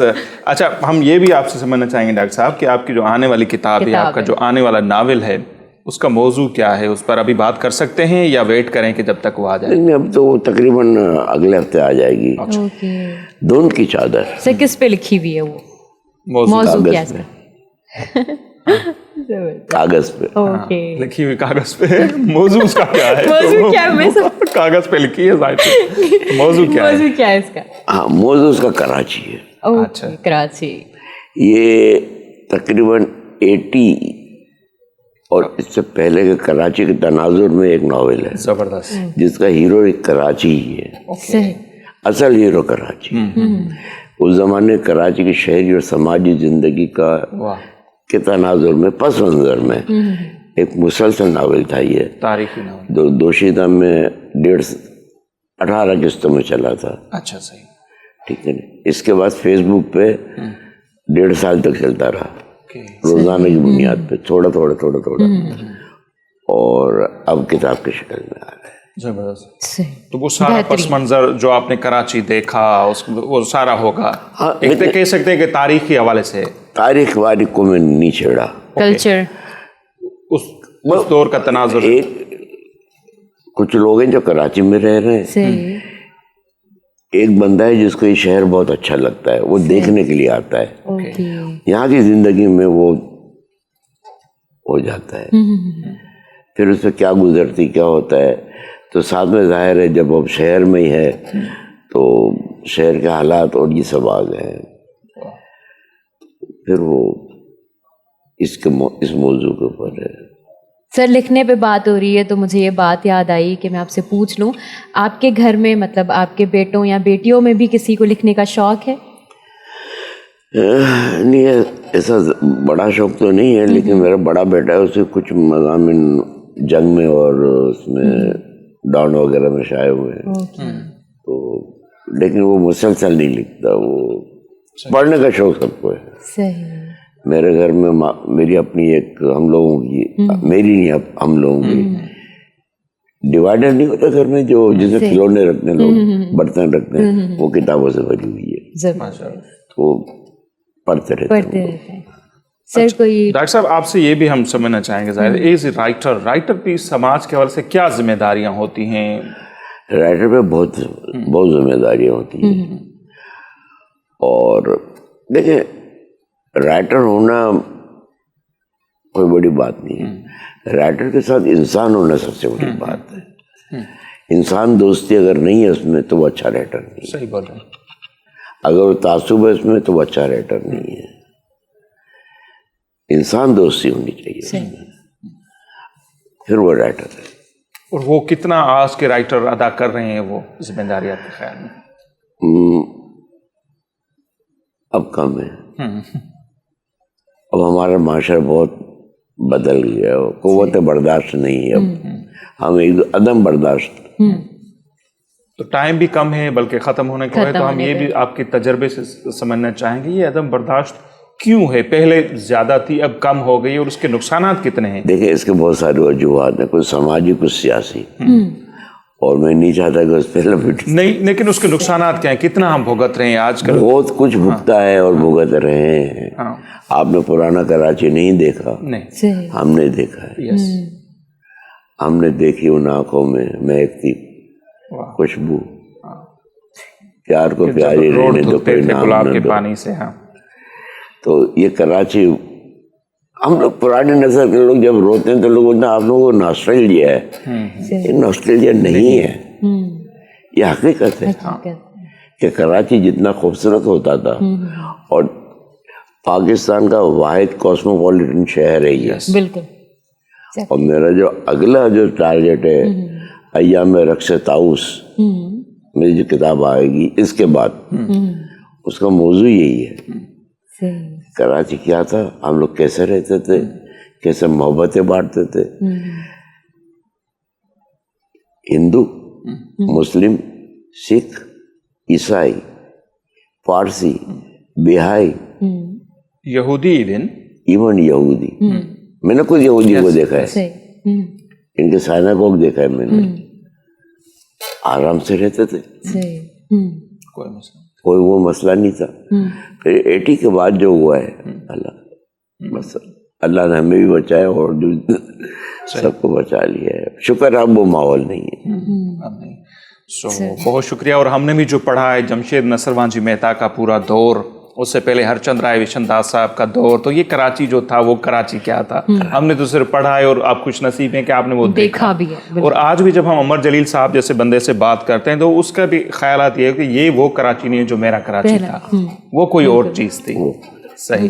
So thank you so much doctor Iqbal Hashmi صاحب, آپ نے ہمیں ٹائم دیا. اور جاتے جاتے کچھ اگر میسج, کوئی پیغام, ویسے تو کہتے ہیں نا آپ کی نو ڈاؤٹ آپ کی ہر بات میں ایک میسج تھا, لیکن کچھ نوجوانوں کے بارے میں آپ کہنا سب نوجوانوں کے, سارے انسانوں کے لیے ایک ہی میسج ہے کہ بھائی آپ اپنے حصے کا کام کر لیں, اپنے حصے کا کام کریں, باقی نیچر پہ چھوڑ دوں, خود اپنا کام کر لیں گے. فطرت اپنا کام خود کرتی, آپ اپنے حصے کا کام کریں. یہ بڑی بات ہوگی. Thank you so much sir, thank you so مچ. ناظرین, ڈاکٹر اقبال ہاشمی صاحب जो ॻाल्हियूं हम ॿुधियूं ऐं उन्हनि जो जीअं प्रोफेशन उन्हनि जो डॉक्टर आहे, पर ॾाढा सुठा राइटर आहिनि. उन्हनि जो अफ़सानो जेको इंजॉय बि कयो हूंदो अव्हां, उनखे ज़रूरु इंजॉय कयो हूंदो. वरी जॾहिं उनजी शाइरी जी तरफ़ आयासीं त उहा बि यकीनन अव्हां पढ़ी हूंदो, तव्हांखे लेवल जो अंदाज़ो थी वियो हूंदो. सभु शयूं परफेक्ट. हा, माशाल्लाह 5 किताब हुननि जा अची चुका आहिनि, ऐं अञा हू सुठो हिकिड़ो किताब ॿियो लिखणु चाहिनि था कराची जे पस मंज़र में. So once again thank you so much doctor साहब. सो हिते वरी वक़्तु थिए पियो ब्रेक जो, असीं वठंदासीं ब्रेक, ऐं ब्रेक खां पोइ जॾहिं वरी वापसि ईंदासीं त मुख़्तलिफ़ जेके सेगमेंट हिन प्रोग्राम जो हिसो हूंदा आहिनि उन्हनि खे शामिलु कंदासीं, पर उनखां पहिरियों वठूं था ब्रेक.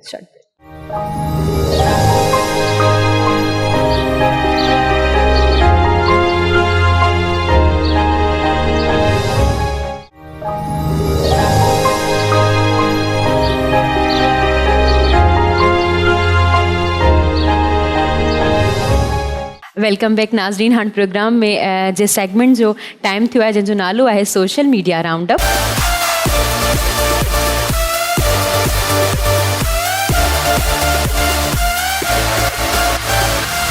कहिड़ी पिक्चर ॾेखारणु पसंदि कंदा? हा, ऐं हिन में जेके असां ॾिसंदड़ आहिनि उनखे ख़बर आहे त मुख़्तलिफ़ तस्वीरूं ऐं मुख़्तलिफ़ वीडियोज़ असां तव्हांखे ॾेखारींदा आहियूं. ऐं हींअर कोरोना वबा जो दौरु हले पियो ऐं वैक्सीनेशन जो दौरु आहे.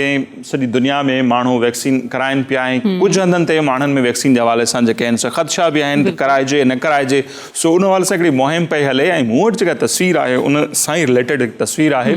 बिग बी अमिताभ बच्चन असांजा अव्हांजा फेवरेट अदाकार ज़ाहिर आहे. उन्हनि जो हिकिड़ो पंहिंजो निरालो अंदाज़ आहे, एक्टिंग हुजे, पोइट्री ॾाढी सुठी कनि था, पढ़नि था, ऐं माण्हुनि खे वैक्सीन जे हवाले सां जेको आहे सो आगाह करण जे हवाले सां या उन्हनि में दिलचस्पी पैदा करण जे हवाले सां उन्हनि हिकिड़ी तस्वीर शेयर कई आहे. ॾाढी इंट्रस्टिंग तस्वीर आहे. मोनालिज़ा, उनजी मुर्क मशहूरु पेंटिंग आहे, ज़रूरु मां ॾिठी हूंदी. सो उन मोनालिसा खे बि कोई माण्हू वैक्सीन पियो करे, हिकिड़ी तस्वीर आहे. उहा अमिताभ बच्चन जहिड़े माण्हू उहा तस्वीर शेयर कई आहे, जंहिंजो मक़सदु सिर्फ़ु इहो आहे त माण्हुनि खे वैक्सीन कराइनि. असां वटि माण्हू इन डप में 2 सालनि खां पोइ असां मरी वेंदासीं. इवन तव्हांखे पंहिंजी ॻाल्हि ॿुधायां त यूनिवर्सिटी में जॾहिं वैक्सीन कराए वियसि त चवंदा 2 सालनि खां पहिरीं तूं पोइ कोन हूंदे. छा थी वियो कॉन्सेप्ट इहो ठहियल आहे. त मूं बाबा खे शुरू में चयो बाबा वैक्सीन नथी करायां. बाबा चयो कर इहो ई कॉन्सेप्ट आहे, 2 सालनि खां पोइ मरी वेंदासीं, पोइ तूं अकेली छा कंदे पूरी दुनिया में. सो ही तस्वीर उनजी तव्हांखे नज़र ईंदी हूंदी, उन सिलसिले में आहे अमिताभ बच्चन साहब जी. ऐं तव्हांखे ॾेखारियोसीं मक़सदु इहो आहे तव्हां वैक्सीन करायो, अहिड़े नफ़ाउनि ते न हलो ऐं हिन वबा जो वैक्सीन खां सवाइ को इलाज ई कोन्हे. पाण खे महफ़ूज़ रखो, पंहिंजी फैमिली खे महफ़ूज़ रखो ऐं ज़रूरु वैक्सीन करायो. बिल्कुलु. अच्छा, असां वटि जेका ॿी पिक्चर आहे उहा सोशल मीडिया जे हवाले सां आहे ऐं तव्हांजी स्क्रीन ते नज़र अची रही हूंदी नाज़रीन. त हिन में असांखे इहा सबक़ु मिले पियो त विच में मोबाइल आहे ऐं हिन पासे खां उनजी अम्मी वेठल आहे ऐं हू नंढड़ो ॿारु वेठल आहे. इहा ॻाल्हि बिल्कुलु सच आहे त सोशल मीडिया असांखे जोड़े छॾियो आहे, पर असां जेकॾहिं इनखे ॾिसूं था त इहा तल्ख़ हक़ीक़त असां सां गॾु आहे. सोशल मीडिया असांखे जोड़ण सां गॾु जेके असांखे पाण में मतिलबु जेको असां गॾु वेठल आहियूं उन्हनि खे जुदा करे छॾियो, फ़ासिला बि पैदा करे छॾिया आहिनि. मूं अक्सर शादी जी गैदरिंग में या किथे बि इवन हिते जी बि ॻाल्हि करियां, सेट ते जेके बि मौजूदु आहिनि सभु पंहिंजे मोबाइलनि में लॻियल आहिनि. सभु कंहिंजो बि ध्यानु मतिलबु पाण में न पिया ॻाल्हाइनि या असां न ध्यानु न आहे, उहे सभु मोबाइलनि में लॻियल आहिनि. त उहा ई ॻाल्हि न उहे ध्यानु में अची त उहा ई ॻाल्हि असां मौजूदु हूंदे बि असां मौजूदु न आहियूं जिथे असां वेठल आहियूं. इवन ईअं थींदो आहे त गैदरिंग में जॾहिं असां गॾु वेठल हूंदा आहियूं, गैदरिंग में बि असां गॾु वेहंदे बि गॾु कोन हूंदा आहियूं. असां पाण में कचहरी न आहियूं कंदा, सोशल मीडिया ते हूंदा आहियूं. इवन ज़्यादातर छा थींदो आहे असां पिक्चर्स कढी करे अपलोड कंदा आहियूं. अड़े तव्हां वटि कमेंट आयो, मूं वटि कमेंट आयो, असां वटि इहा गुफ़्तगू हूंदी आहे. असांजूं पंहिंजूं जेके गुफ़्तगू या जेके पहिरीं कचहरियूं थींदियूं आहिनि उहे ख़तमु थी वियूं हलियूं आहिनि. त बराए महिरबानी उन शइ खे थोरो हटायो. हा, सोशल मीडिया असांखे तमामु घणा फ़ाइदा ॾिए थी ऐं असां उनखां काफ़ी कुझु सिखूं था. इहा ॻाल्हि ॿी आहे त ब्रेक जीअं ई थियो त हा बाबा, हा फलाण, सो उहो बि मां ॾिसंदो रहंदो आहियां. ठीकु आहे त पाण माण्हू केतिरो थो इस्तेमालु करे. ओके ठीकु आहे, न उहो अम्मा बाबा वारनि खे ॿुधाइणु लाज़मी हो न. ओके ठीकु आहे. सो आउं पहुची वियसि, मेकअप थी वियो, फलाणो सेगमेंट थिए पियो, लाइव कमेंट्री हलंदी आहे असां वटि, तव्हांखे ख़बर आहे. सो ओके, सो हाणे मूं वटि जेका ॿी तस्वीर आहे तव्हांजी स्क्रीन ते नज़र ईंदी हूंदी. हिकिड़ो कबूतर आहे, पखी आहे, जेको गाॾी जेका आहे उन ते ई हुन पंहिंजो आखेरो ठाहे छॾियो आहे. हीअ तस्वीर असांखे घणो कुझु सेखारे थी. जेके असीं ॾिसूं त वण पोखियो, हिकिड़ो त सॼी दुनिया में ॾींहों ॾींहुं जेका माहौलियाती तब्दीलियूं अचनि थियूं, तमामु घणी सर्दी बि थिए थी, तमामु घणी गर्मी बि थिए थी. कैनेडा, अमेरिका जो खोड़ स्टेट अहिड़ियूं आहिनि हिन वक़्तु. न रुॻो असां वटि गर्मी आहे पर उते बि तमामु घणी गर्मी आहे. जीअं पाण गुज़िरी प्रोग्राम में डिस्कस बि कयोसीं त कैनेडा जहिड़े मुल्क में 500 खां वधीक माण्हू रुॻो हिकिड़े सूबे में गर्मी जे करे फ़ौत थियनि. हीअ तस्वीर बि उन निशानदेही करे थी त जॾहिं तव्हां वण नथा पोखियो त ज़ाहिर पखी पंहिंजा आखेरा किथे ठाहींदा, उहे भितनि ते ऐं जारनि में ठाहींदा. हिन पखी त कमाल करे छॾियो आहे त गाॾी जेका उते शायदि घणे अरसे खां बीठल हुई, जो हिनखे टाइम मिली वियो, सो हुन पंहिंजो आखेरो हुन गाॾी ते ठाहे वरितो आहे. हिकिड़ो त असांखे हिननि पखियुनि खे बचाइणो आहे, नेचर खे बचाइणो आहे. नेचर खे बचायोसीं ॼण पंहिंजे पाण खे बचायोसीं. सो हुनजा माहौल ते बि सुठा असर पवनि था ऐं पखियुनि खे आखेरा मिलनि था, छांव मिले थी जेका हर जानदार जी सिर्फ़ु पखियुनि खे न असांखे बि छांव मिले थी ऐं हिकिड़ी ग्रीनरी अची वञे थी. असांजे अखियुनि खे हिकिड़ो ठंडक मिले थी, उहो वारो आहे. इवन आउं जॾहिं इस्लामाबाद वई हुअसि, मूंखे इस्लामाबाद एॾो ख़ूबसूरत लॻो बिकॉज़ ऑफ ग्रीनरी. उते ग्रीनरी इलाही ज़्यादा आहिनि जेकॾहिं मूंखे ॾाढो प्यारो लॻो हो. ईअं ई जेकॾहिं असांजी सिंध में बि ग्रीनरी अची वञे थी त छा ॻाल्हि कजे. ऐं जिते बि वण घणा हूंदा आहिनि उते बारिशूं घणी पवंदियूं. हिकिड़ो रीज़न इहो बि आहे त उते हिकिड़ो वारियासो इलाइक़ो आहे, ॿियो उते वण कोन्हे. जिते वण हूंदा माना उतरनि इलाइक़ा इस्लामाबाद, इन करे बि उते हिकिड़ो त बारिशूं घणियूं थियनि थियूं ऐं जिते मींहुं थींदो पाणी हूंदो उते ॿूटा बि जाम थींदा. सो असांखे चवंदा आहिनि हर माण्हू जी कोशिशि थी हूंदी त मुंहिंजी गाॾी वण जे हेठां पार्क थिए, पर वण लॻाइण कोई कोन चाहींदो. असांखे वण लॻाइण खपनि पंहिंजे लाइ, पंहिंजनि ईंदड़ नस्लुनि जे लाइ. अच्छा, जेका नेक्स्ट पिक्चर मूं वटि आहे उहा बि सोशल मीडिया जे हवाले सां ई तमामु बहितरीनु आहे. इनमें पोस्टर्स ठहियल आहिनि जंहिंमें गाॾियूं आहिनि, उनजे अॻियां सोशल मीडिया जूं एप्स रखियल आहिनि, डिफरेंट एप्स. अच्छा, इन मां तव्हां ख़ुदि सोचो जॾहिं असां ड्राइविंग करियूं था ड्राइविंग करण महिल जॾहिं असां सोशल मीडिया जो यूज़ करियूं था त असां लाइ ख़ुदि लाइ नुक़सानकार आहे इलाही ज़्यादा. तव्हां पाण सोचो इहा ॻाल्हि त असां वटि सोशल मीडिया खे यूज़ करण लाइ पूरो ॾींहुं पियो आहे. लाज़मी आहे छा असां ड्राइविंग महिल करियूं. इवन सिर्फ़ु सोशल मीडिया जो यूज़ न, फ़ोन कॉल्स बि न खणणु घुरिजनि. जॾहिं असां ड्राइविंग कंदा आहियूं उन टाइम ते फ़ोन कॉल्स बि न खणणु घुरिजनि. असांजो माइंड डाइवर्ट थी वेंदो आहे. ड्राइविंग लाइ हिकु माइंड खपे, पूरी कंसंट्रेशन खपे. त इन जे करे असांखे इहो इन शइ जो ख़्यालु रखणु घुरिजे त असां सोशल मीडिया खे जेॾी महिल असां ड्राइव करियूं उन महिल अवॉइड करियूं. ऐं हीअ जेका तस्वीर मूंखे ॾेखारियूं पिया इन ॻाल्हि जी निशानदेही पिया करे. उते ॾिठो हूंदो आहे त गाॾी जेका आहे व्हाट्सएप जेका आहे हुनखे टकराइजे पई फेसबुक सां. त अव्हां ड्यूरिंग ड्राइव जेको आहे मोबाइल जो इस्तेमालु घटि कयो. हिते आउं नंढड़ो कहिड़ो एतिराफ़ कंदो हलां, मुंहिंजी गाॾी जेका मेन बत्ती टुटल आहे हुनजो रीज़न बि इहो आहे. जेका अञा मूं न ठाराई आहे सो रिक्शा में लॻी वई, बत्ती टुटी पई, त शुक्र आहे नुक़सानु न थियो. पर ईअं थिए थो, इहो मुंहिंजो पर्सनल एक्सपीरियंस आहे, मुंहिंजी ग़लती हुई, इन करे रिक्शा वारे खे मूं कुझु कोन चयो. सो असांखे पंहिंजो एहतियात करणु खपे. तक़रीबन जेके बि मुंहिंजे ख़्याल सां खोड़ सारा जेके एक्सीडेंट्स आहिनि उहे इन वजह सां थींदा आहिनि जॾहिं असां सोशल मीडिया खे यूज़ कंदा हलंदा आहियूं. सिर्फ़ु सोशल मीडिया न, फ़ोन कॉल्स बि मोबाइल जो यूज़ ई न करणु खपे ड्यूरिंग ड्राइव. करणु खपे. ठीकु आहे. सो ही तस्वीरूं अवां ॾिठियूं, केतिरियूं मूंखे पसंदि आहियूं, ज़रूरु असांखे आगाह कजो. पर हाणे कुझु वीडियोज़ जेके आहिनि उहे बि अव्हांखे ॾेखारींदासीं. काफ़ी इंट्रस्टिंग बि आहिनि हीअ वीडियोज़ ऐं वणंदड़ आहिनि. सुबुह सुबुह जो पहर आहे. सो तव्हांखे पहिरीं वीडियो अव्हां वटि आहे या मूं वटि आहे? हा, मूं वटि आहे वीडियो पहिरीं. अच्छा, जेका पहिरीं वीडियो आहे ख़ूबसूरत वीडियो आहे जंहिंमें मियाऊं ॿिली आहे ऐं उन खां अलावा 2 कांग आहिनि. ठीकु आहे. त इन में असांखे न 2 सबक मिलनि था. हाणे उहा ई वरी ॻाल्हि त असांजो पंहिंजो नज़रियो हूंदो आहे त असां शइ खे कीअं था खणूं, असां कीअं था ॾिसूं. त मूंखे मुंहिंजे हिसाब सां जीअं तरीक़े सां मूं ॾिठी आहे त मूंखे 2 सबक था मिलनि. हाणे में बि तव्हांखे अलॻि मिले ऐं जेके असांजा नाज़रीन ॾिसी रहिया आहिनि उन्हनि खे अलॻि मिले. त मूंखे इहो मिले थो त जॾहिं असां पंहिंजी जॻहि छॾींदा आहियूं त उन जॻहि ते ॿियो कब्ज़ो करे वेंदो आहे. त पंहिंजी जॻहि जेका आहे न मज़बूत रखो, पंहिंजी जॻहि खे न छॾियो. भले तव्हांखे केरु केतिरो बि टॉर्चर करे, केरु केतिरो बि तव्हांखे उकसाए, तिन शइ तां हटणो आहे, तव्हांखे पंहिंजी जॻहि न आहे छॾणी. छो जो जॾहिं तव्हां जॻहि छॾींदा आहियो तव्हांजे पुठियां वार करण वारा माण्हू मौजूदु हूंदा आहिनि. इन जे करे चयो वेंदो आहे त तव्हां जॾां बि वञो, जिथे बि वञो, जिथे बि रहो, तव्हां जेको आहे न फूकी फूकी कदम खणो, सोची सम्झी हलो. पर हिन वीडियो में त कुझु ॿियो थो नज़र अचे. पहिरियों हुन वीचारे ते वार थिए थो, हुनजे पुठियां लॻे थो देन हुनजी जेका उहा शइ. उहा ई ॻाल्हि चवां थी न, तव्हांखे अगरि वार थिए त तव्हां पंहिंजी जॻहि न छॾियो. तव्हां पंहिंजी ॻाल्हि ते कॉन्स्टेंट रहो, कुझु बि हुजे, या तव्हां पंहिंजे लफ़्ज़ या तव्हां पंहिंजी जॻहि ते कॉन्स्टेंट रहो. तव्हां असां वटि अक्सर थींदो आहे स्टेटमेंट्स ॾेई करे चेंज थी वेंदा आहियूं, ॻाल्हि बदिलजी वेंदी आहे. असां इहो हो ई न, माज़रती बिला बिला काफ़ी ॻाल्हियूं थी वेंदियूं आहिनि.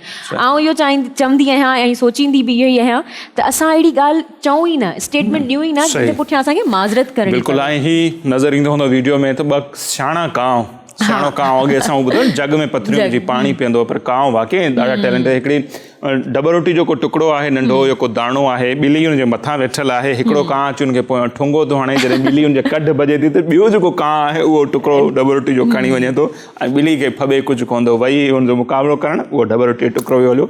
सो वाक़ई ईअं आहे त फोकस रखणु खपे. कुझु माण्हू अहिड़ा हूंदा आहिनि तव्हांजो ध्यानु डाइवर्ट करण लाइ अव्हांखे चिड़ाईंदा आहिनि, अहिड़ियूं अहिड़ियूं ॻाल्हियूं कंदा आहिनि जो अव्हां जज़्बात में अची वेंदा ऐं पोइ हुनजो ग़लति मक़सदु न कंदा आहिनि. सो हर माण्हू खे पंहिंजे अंदाज़ सां वठी सघे थो. असांखे सुठी लॻी इन करे अव्हांखे ॾेखारीसीं. ॿी जेका वीडियो आहे उहा मूं वटि आहे. हिकिड़ो मोर आहे, ख़ान साहब उहो कीअं बीठो आहे ऐं सुबुह सुबुह जो पहर आहे, बाग़ीचो, उन में मोर नज़र अचे पियो. ऐं हीअ मौसम आहे थरपारकर में बारिशनि जी ऐं उते त खोड़ मोर ई मोर आहिनि. पर कराची में बि कुझु माण्हुनि शौक़िया मोर जेके आहिनि उहे रखिया आहिनि. ही हैंड्स जी ऑफिस आहे कराची में, उन में नदीम वगण असांजो प्यारो दोस्त आहे, उन इहा वीडियो शेयर कई. सो असां अव्हां ताईं पहुचायूं पिया. सो उन्हनि जो बि जेको हिकिड़ो पर्सनल उते पार्क ठहियलु आहे जंहिंमें मुख़्तलिफ़ क़िस्मनि जा जानवर पखी रखियल आहिनि. ख़ान साहब मोर मथे बीठो आहे ऐं शानदार केॾो ख़ूबसूरत पियो लॻे, ग्रीनरी ऐं वरी मोर, वरी पोइ हुन जा इन मोर खे ॾिसी करे मूंखे हिकिड़ो सॉन्ग पियो यादि अचे, मोर थो टिले, मोर थो टिले राणा राणा राणा. उनजो वरी हिकिड़ो पस मंज़र अथव जी ज़रीना बलोच जी वाता मूं ॿुधो त इहो नंढड़े ॿार जे ॼमण ते लिखियलु आहे गीत. जॾहिं ॿारु पहिरियां क़दम खणंदो आहे, हलणु शुरू कंदो आहे, त हुनजी चाल खे हुननि मोर सां तस्वीर ॾिनी त मोर थो टिले राणा, तूं त चाचनि जे कुल हे, तूं त मामनि जे. सो इहो ॿार ते लिखियलु ज़बरदस्त गीत आहे, सिंध जो हिकिड़ो लोक गीत या क़ौमी गीत आहे. सो नाज़रीन, ही हो असांजो सेगमेंट सोशल मीडिया जे जहान में झाती. यकीनन तव्हांखे पसंदि आयो हूंदो ऐं हिते असीं वठंदासीं वंस अगेन वरी ब्रेक. ऐं ब्रेक खां पोइ अॼु जेका ॿी महिमान शख़्सियत आहे उन सां कराईंदासीं मुलाक़ात. पाण बहितरीनु शाइरा आहिनि, सुठी कहाणीकार आहे ऐं कहाणियूं उन सां गॾोगॾु हू मज़मून बि लिखनि थियूं. ऐं वॾी ॻाल्हि त हू हिकिड़ी बाहिमत न्याणी आहे हिन धरती जी जंहिं कैंसर जहिड़ी वबा सां झेड़ियो, उनखे शिकस्त ॾिनी ऐं हाणे अल्हम्दुलिल्लाह हू सिहतमंद आहिनि। उन्हनि जो जेको एक्सपीरियंस रहियो हिन बीमारी सां मुक़ाबले वारो, या उन्हनि जी जेका लिखणु पढ़ण वारी जेका फील्ड आहे, उन ते असीं उन सां कंदासीं ॻाल्हियूं, पर मुख़्तसर ब्रेक खां पोइ। असां सां गॾु रहिजो।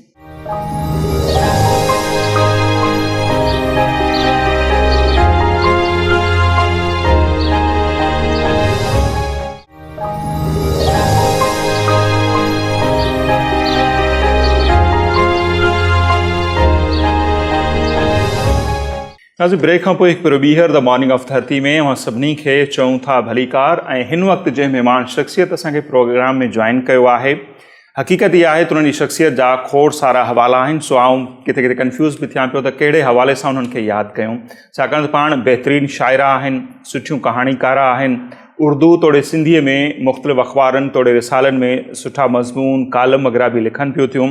ऐं उन्हनि जा जेके 3 किताब आहिनि उहे बि मार्केट में अची चुका आहिनि। नाला ॿुधाईंदुसि, तव्हांखे ख़बर पइजी वेंदी त महिमान शख़्सियत जी असांजी केरु आहे। लाशा लुड़कनि जा उन्हनि जो जेको शाइरी जो किताबु आहे, लफ़्ज़नि भोॻियो आहे बनवास, उहो उन्हनि जो किताबु, ऐं ताज़ो उन्हनि जे कहाणियुनि जो किताबु आयो आहे कुल्हे कांधी केरु। ऐं उनखां हटी करे जेकॾहिं असीं ॾिसूं त वरी उन्हनि जी फ़न ऐं शख़्सियत जे हवाले सां हिकिड़ो अलॻि सां किताबु उहो बि मार्केट में मौजूदु आहे ॾात जी देवी जे हवाले सां। ऐं उन्हनि जी शख़्सियत जे हवाले सां ई मुख़्तलिफ़ रिसालनि में मुख़्तलिफ़ एडिशन, जिन खे असीं चऊं नंबर, जेके ख़ासि नंबर थींदा आहिनि, उहे बि शाया थी चुका आहिनि। पाण तालीम वारे शोबे सां सलाहियल आहिनि, पढ़ाइनि बि थियूं, त गॾो गॾु PhD जी बि तयारी करे रहियूं आहिनि। ऐं हिकिड़ी सुठी ॻाल्हि इहा आहे त काफ़ी बाहिमत आहिनि, उन्हनि जी ज़िंदगीअ में खोड़ लाहा चाढ़ा आया ऐं उन्हनि इंतिहाई बहादुरी सां, हिमत सां उन्हनि जो मुक़ाबिलो कयो। ऐं वॾी ॻाल्हि इहा त कैंसर जहिड़े मर्ज़ सां उन्हनि मुक़ाबिलो कयो, उन्हनि उनखे झेड़ियो ऐं माशाअल्लाह अॼु हू सिहतमंद आहिनि। सो अव्हांखे हाणे वधीक इंतज़ारु नथा करायूं ऐं करायूं था उन्हनि जी अव्हां सां मुलाक़ात। सो अदी सीमा अब्बासी अॼु असांजी महिमान आहे। भलीकार, ऐं अव्हांखे सिहतयाब ॾिसी करे तमामु ख़ुशी बि थिए पई। किताब जी बि मुबारक हुजे, गॾो गॾु सिहतयाब थियण जी मुबारक हुजे। ऐं मे बि जेकॾहिं मूंखे यादि हुजे त मूं साल खनि पहिरियों अव्हां सां राब्तो कयो ऐं अव्हां चयो त अदा सिहतयाब थियां पोइ ज़रूरु ईंदुसि। अॼु मूंखे तमामु घणी सच ख़ुशी पई थिए, तव्हां साल जे अंदरि अंदरि सिहतयाब थिया आहियो, अॼु पाण गॾु वेठा आहियूं। वॾी महिरबानी तव्हांजी, ऐं तव्हां मूंखे मतिलबु हमेशह इज़त ॾींदा आहियो। ऐं धरती TV जी मां थोराए थी आहियां, तव्हां मूंखे मतिलबु सिहतयाबी खां पोइ पंहिंजे प्रोग्राम में घुरायो। ऐं बिल्कुलु मूंखे यादि आहे, ऐं तव्हांजे ब्रादर जे हवाले सां बि ॻाल्हि ॿोल थी, उनजो बि ज़िक्र हलियो। बहरहाल इहो आहे त कैंसर वाक़ई जेको आहे सो ॾाढो हिकिड़ो पुरअसियत तकलीफ़ ॾींदड़ मोज़ी मर्ज़ आहे।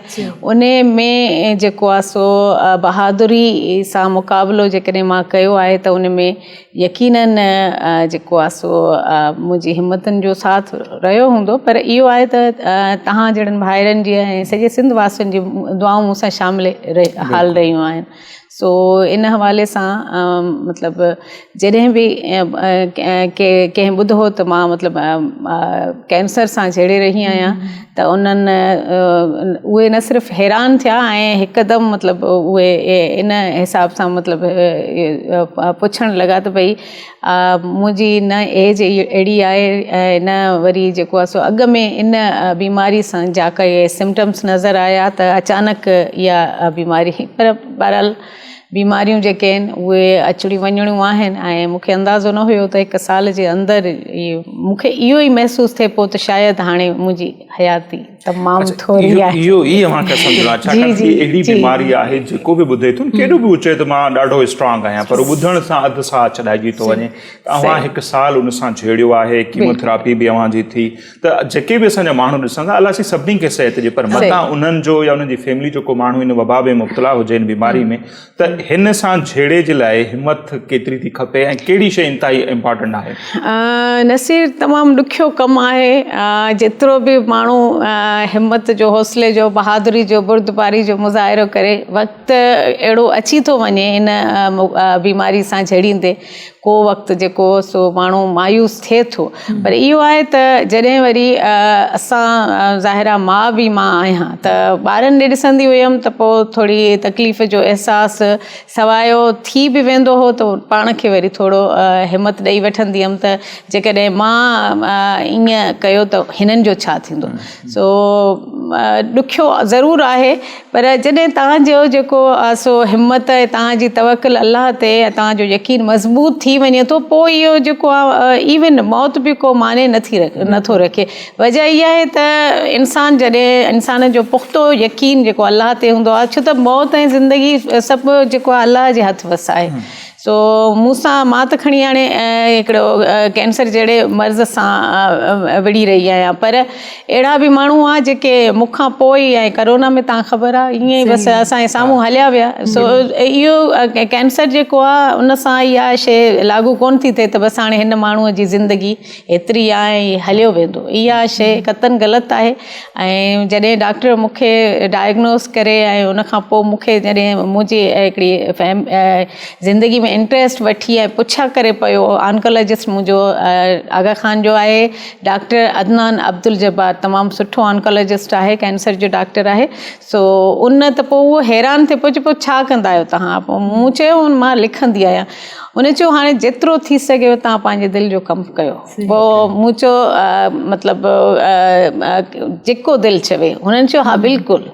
त चवण जो मक़सदु इहो त उन वक़्तु मां एतिरो लिखियो इन साल दौरान, तव्हांखे अंदाज़ो हूंदो त मूंखे ईअं लॻे पियो त ख़बर न आहे मुंहिंजी हयाती केतिरी, ऐं मां ॾींहं राति लिखियो ऐं माण्हू हैरान पिया थियनि पढ़ंदड़ मुंहिंजा त मां कैंसर में एतिरो घणो छो लिखी रही आहियां। सो इहे शयूं जेके आहिनि, जो त मां डॉक्टर जे हिकिड़े हुन सां कंसल्ट सां हली रही हुयमि, ऐं उन वक़्तु मूंखे ईअं लॻे पियो त जेतिरो मूं वटि ज़िंदगी आहे, ज़िंदगी जा कुझु ॾींहं वञी रहिया आहिनि ऐं उन में मूंखे घणे खां घणो पंहिंजी दिलि जे शौक़ जे हवाले सां कमु करिणो आहे। पर बहरहाल इहे न मुंहिंजी उहा शइ थी न, मतिलबु माण्हुनि जो जेको बि हिकिड़ो हुयो, त अलाह साईं शुक्र आहे मां कीमोथेरेपी खां पोइ हाणे तव्हांजे साम्हूं आहियां, बिल्कुलु शिफ़ायाब आहियां। इवन मुंहिंजी लास्ट जेकी हिकिड़ी टेस्ट आहे उहा बि क्लियर अची वई। अच्छा मैम, मूंखे इहो ॿुधाइजो, पहिरीं त इहो पुछण ई फज़ूल आहे त इहो साल कीअं गुज़रियो? ऐं तव्हांखां इहो पुछंदसि त इहो साल गुज़री वियो, मूंखे ख़बर आहे तमामु घणो मुश्किलात वारो हूंदो, मुश्किलनि सां गुज़ारियो हूंदो अव्हां, पर अव्हां छा सिखियो उन साल मां? ॾिसो, बीमारी कोई बि हुजे, कहिड़ी बि हुजे, उन सां झेड़णु, उन खां पोइ वरी सिहत याब हिकिड़ी ज़िंदगी जी तमन्ना करणु, ऐं उन दौरान जेको आहे सो सभु पंहिंजा जेके मसरूफ़ियात खे जारी रखणु हिकिड़ो तमामु वॾी दिलि गुर्दे जो कमु आहे, बुर्दबारीअ जो कमु आहे।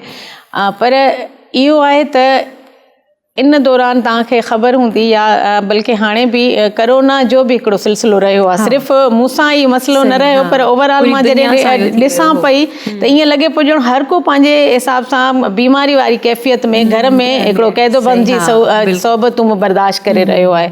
त इन हवाले सां सिर्फ़ु इहो मां सम्झां पई त मूंसां ई न आहे, मां इहो चई पाण खे आदत ॾेई विझंदी हुअमि त भई मां जेकॾहिं घर में हिकिड़ी मुक़ीद आहियां, या वरी उते ई मतिलबु या इलाज हवाले सां वञा पई, ऐं मां ॿाहिरि जेके समाजी हवाले सां कुझु पार्टिसिपेट न पई कयां, या असांजा तालीमी इदारा तव्हां ख़बर हूंदी बंदि हुया, त ओॾे नथो माण्हू वञे, त पोइ सिर्फ़ु इहो मूंसां कैफ़ियत न आहे। मां ईअं चई करे पाण खे थोरो हिकिड़ी आदत ॾेई विझंदी हुयमि।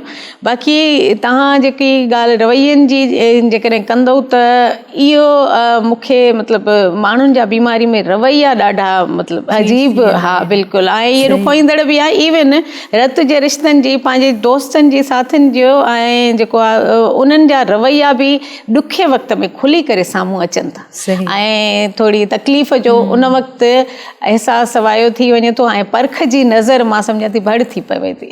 सही था चओ। अच्छा, मूंखे इहो ॿुधाइजो त लाज़मी ॻाल्हि जी तव्हां एक्सप्लेन कयो त अहिड़ा के माण्हू जिन तव्हां नाला हींअर वठणु चाहियो, जे तव्हांखे मोटिवेट कयो इलाही ज़्यादा? सही,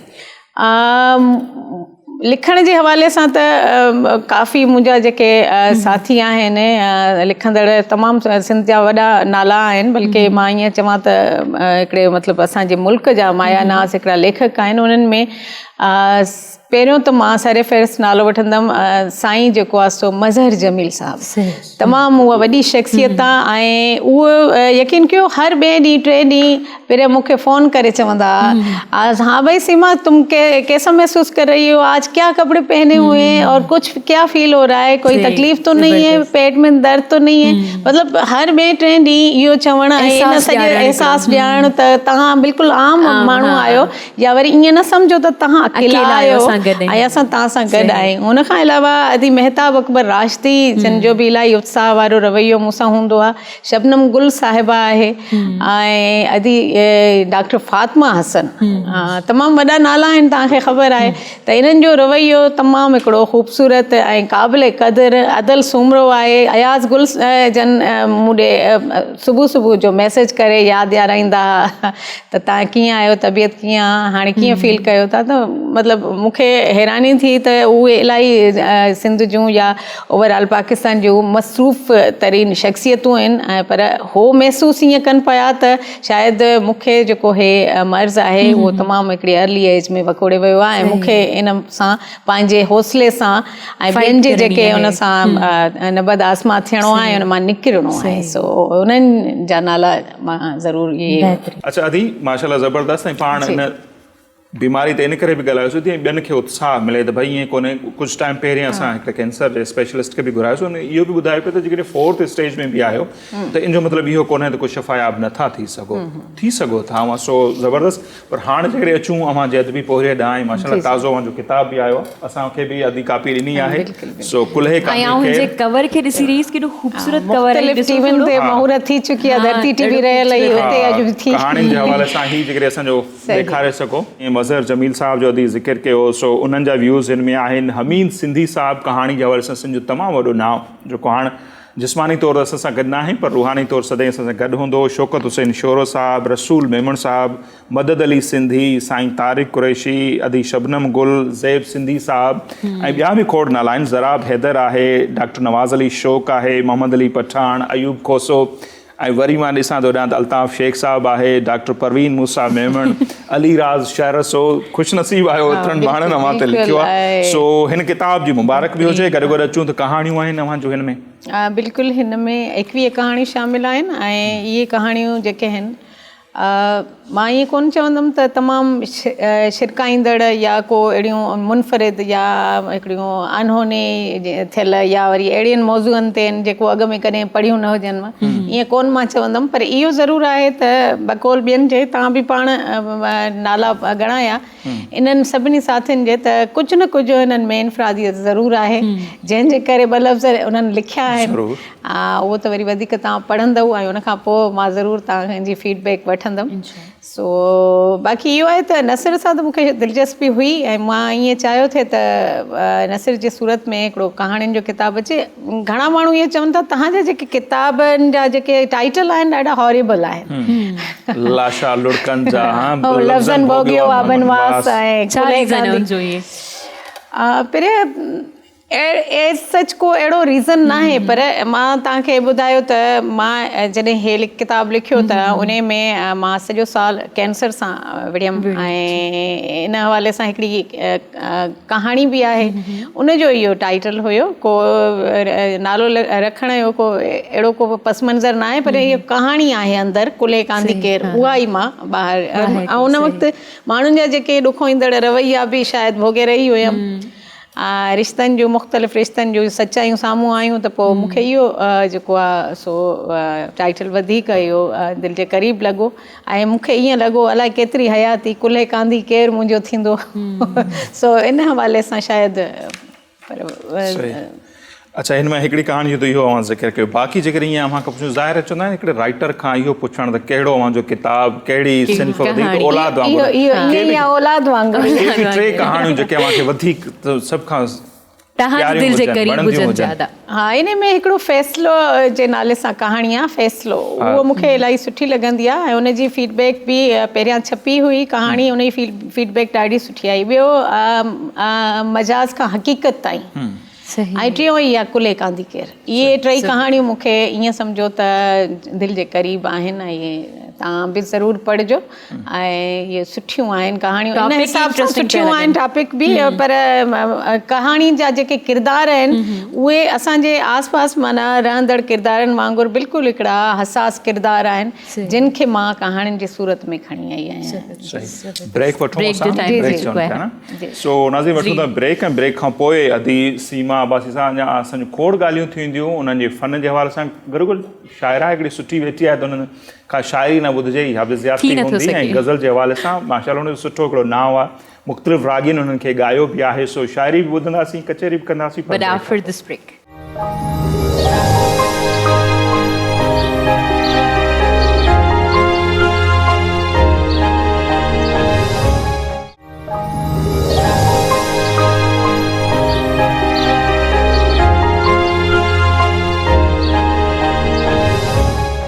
वेलकम बैक नाज़रीन जी, त असांजी गुफ़्तगू हली पे मैम सीमा अब्बासी सां। असां ब्रेक खां पहिरीं ख़्वाहिश कई हुई त असां उन्हनि खां नज़म ॿुधंदासीं, त प्लीज़ असांखे तव्हां पोइट्री ॿुधाइजो। पहिरें शायदि तव्हांखे ख़बर आहे अलाए न, नसीर खे ज़रूरु ख़बर हूंदी, मां गज़ल जी शाइरा तौरु मशहूरु आहियां। सॉरी, गज़ल न अहिड़ी ॻाल्हि न आहे, नज़म बि मां लिखिया आहिनि, पर मां बेसिकली मतिलबु लिखिया आहिनि, सही चयो। बिल्कुलु बिल्कुलु सुञाणप आहे उहा गज़ल जे तौर ते वधीक हिकिड़ो मां सुञाती वेंदी आहियां। ऐं इन शइ जी जेको आहे सो नसीर खे ज़रूरु ख़बर हूंदी। हा बिल्कुलु, ऐं मूं इंट्रो ब्रेक ते वञण खां पोइ चयो ऐं काफ़ी ॿुधो बि आहे, मुख़्तलिफ़ रागिन मूंखे ॻायो बि आहे। जी बिल्कुलु बिल्कुलु। गज़ल तव्हांजी वाज़ोक समातिन जी नज़र आहे त जुदाई ॾिना छो सदा झीर दिलि ते, जुदाई ॾिना जुदाई ॾिना छो सदा झीर दिलि ते, रोई थी पुछे काई तस्वीर दिलि ते। ज़बरदस्त। न मिसारजी हुई सघी कोशिशुनि सां, न मिसारजी हुई सघी कोशिशुनि सां, अमर अहिड़ी उकरियल हुई तहरीर दिलि ते। वाह वाह। अखियुनि जा उजागा अयामनि खां उजड़ियल, अखियुनि जा उजागा अयामनि खां उजड़ियल, सचा ख्वाब भोगनि था ताबीर दिलि ते। कॾहिं सम्झ कंहिंजी वठे हूअ बि काई, कॾहिं सम्झ कंहिंजी वठे हूअ बि काई, अचोका कयो अहिड़ी तदबीर दिलि ते। ऐं वफ़ा जे दगनि ते मिले मन खे मंज़िल, वफ़ा जे दगनि ते मिले मन खे मंज़िल, किथे अहिड़ी मिलंदी आहे जागीर दिलि ते। ज़बरदस्त ज़बरदस्त, वाह। कसाबनि जहिड़ा हा रवैया उन्हनि जा, कसाबनि जहिड़ा, वाह वाह, महिरबानी। कसाबनि जहिड़ा हा रवैया उन्हनि जा, ॾिनी तन ज़ख़्म ॾेई पोइ तकबीर दिलि ते। वाह वाह, सही। कसाबनि जहिड़ा हा रवैया उन्हनि जा, ॾिनी तन ज़ख़्म ॾेई पोइ तकबीर दिलि ते। न वाका ॿुधनि था न दरमान कनि था, न वाका ॿुधनि था न दरमान कनि था, रखनि बेहसी का था बेपीर दिलि ते। वाह वाह। वरी महिरबानी। रकीबनि जे रस्ते ते ख़ुशि थी हलियासीं, रकीबनि जे रस्ते ते ख़ुशि थी हलियासीं, मुहबत जी अहिड़ी हुई तासीर दिलि ते। उहे ज़म जी ज़ात मां किथां निकिता, उहे ज़म जी ज़ात मां किथां निकिता, असां वटि ज़रफ़ जी हुई तक़दीर दिलि ते। वाह वाह, असां वटि जुदाई ॾिना छो सदा झीर दिलि ते, रोई थी पुछे काई तस्वीर दिलि। वाह, ज़बरदस्त। आउं इहो पुछणु लाज़िम सम्झंदसि त ही तव्हां कॾहिं लिखी हुई, कहिड़े ड्यूरेशन में लिखी हुई? पर असां जेके शाइरी कंदड़ माण्हू हूंदा आहियूं उन्हनि जे लाइ वक़्तु एॾी अहमियत न रखंदो आहे, पर इहो ज़रूरु आहे त कैफ़ियत अहमियत ज़रूरु रखंदी आहे।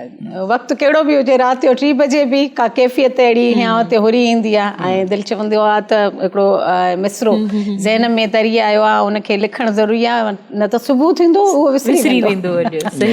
सो लिखंदड़ माण्हुनि सां जेके बि हिकिड़ा वाबस्तगी जिन जी हूंदी, उन्हनि खे इहा ज़रूरु ख़बर हूंदी त कैफ़ियतूं असांखां लिखराईंदियूं आहिनि, वक़्तु कहिड़ो बि हुजे। ग़ालिब साहब जी मूवी जेका ड्रामो मशहूरु हुओ, गंढ बधे ॾेई चईंदो आहे, मूंखे सुबुह जो उथी कयो त गंढ खोले लिखंदो। वाह वाह।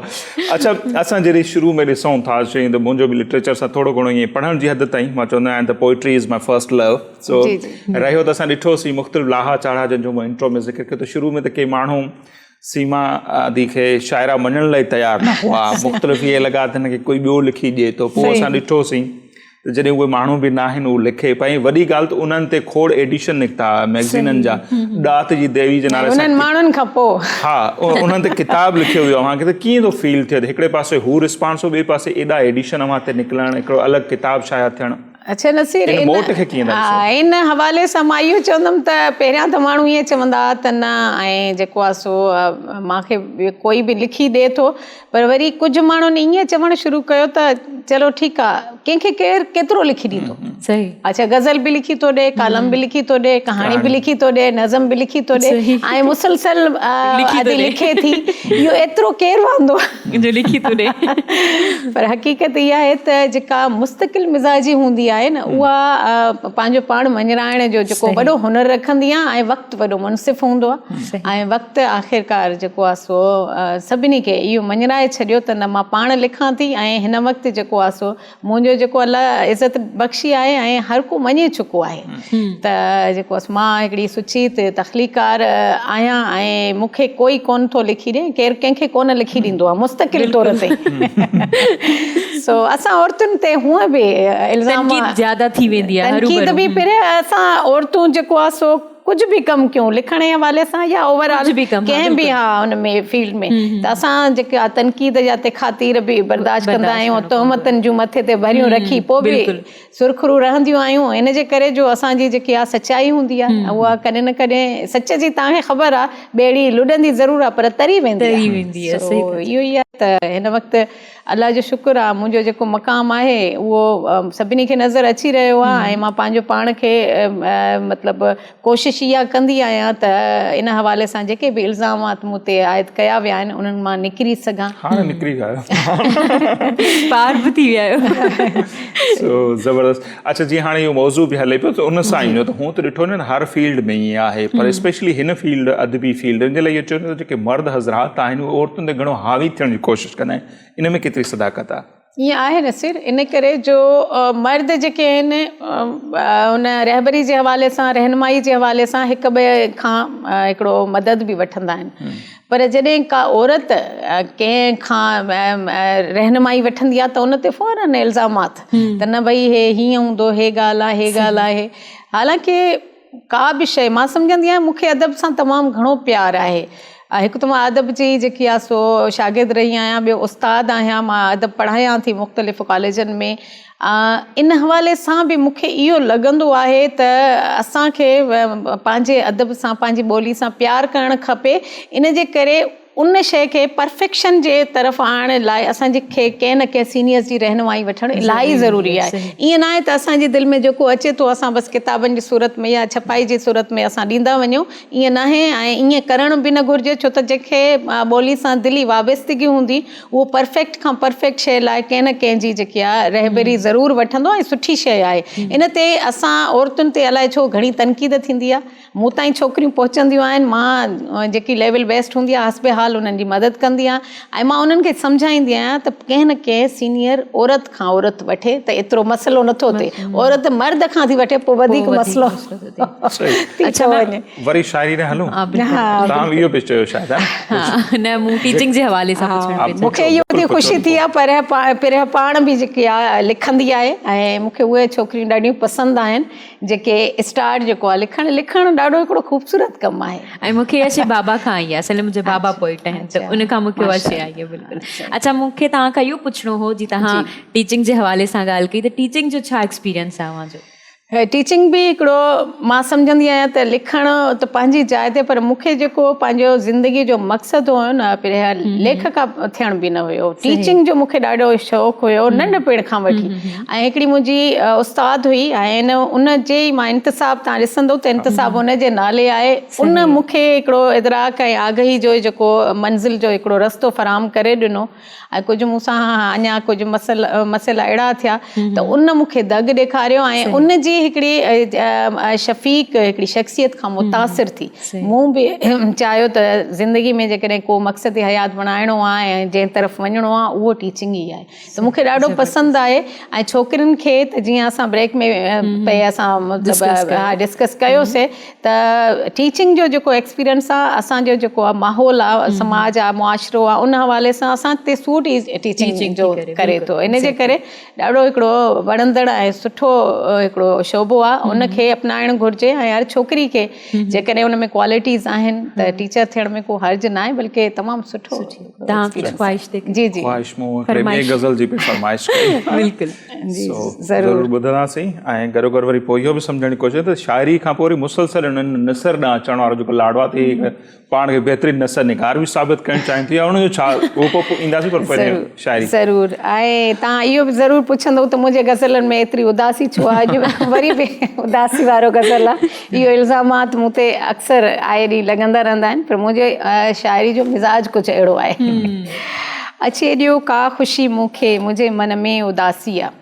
अची ॾियो का ख़ुशी मूंखे मुंहिंजे मन में उदासी आहे ॾेखारियो रोशनी मूंखे मुंहिंजे मन में उदासी आहे वञे थी वक़्त जी वारी वञे थी वक़्त जी वारी हथनि मां रेत जीअं वहंदी वञे थी वक़्त जी वारी हथनि मां रेत जीअं वहंदी बीहारे बेकसी मूंखे मुंहिंजे मन में उदासी आहे यतीमी आस जे उल्के वाझायो मालकीअ खे हो यतीमी आस जे उल्के वाझायो मालकीअ खे हो किथे आहे साहिबी मुंहिंजी मुंहिंजे मन में उदासी आहे ऐं सब्र जे साथ चाहियो हो सब्र जे साथ चाहियो हो कढणु हिन पीड़ खे लेकिन सब्र जे साथ चाहियो हो कढणु हिन पीड़ खे लेकिन रोआरियो हर घड़ी मूंखे मुंहिंजे मन में उदासी आहे मुंहिंजे मन में इबादत जी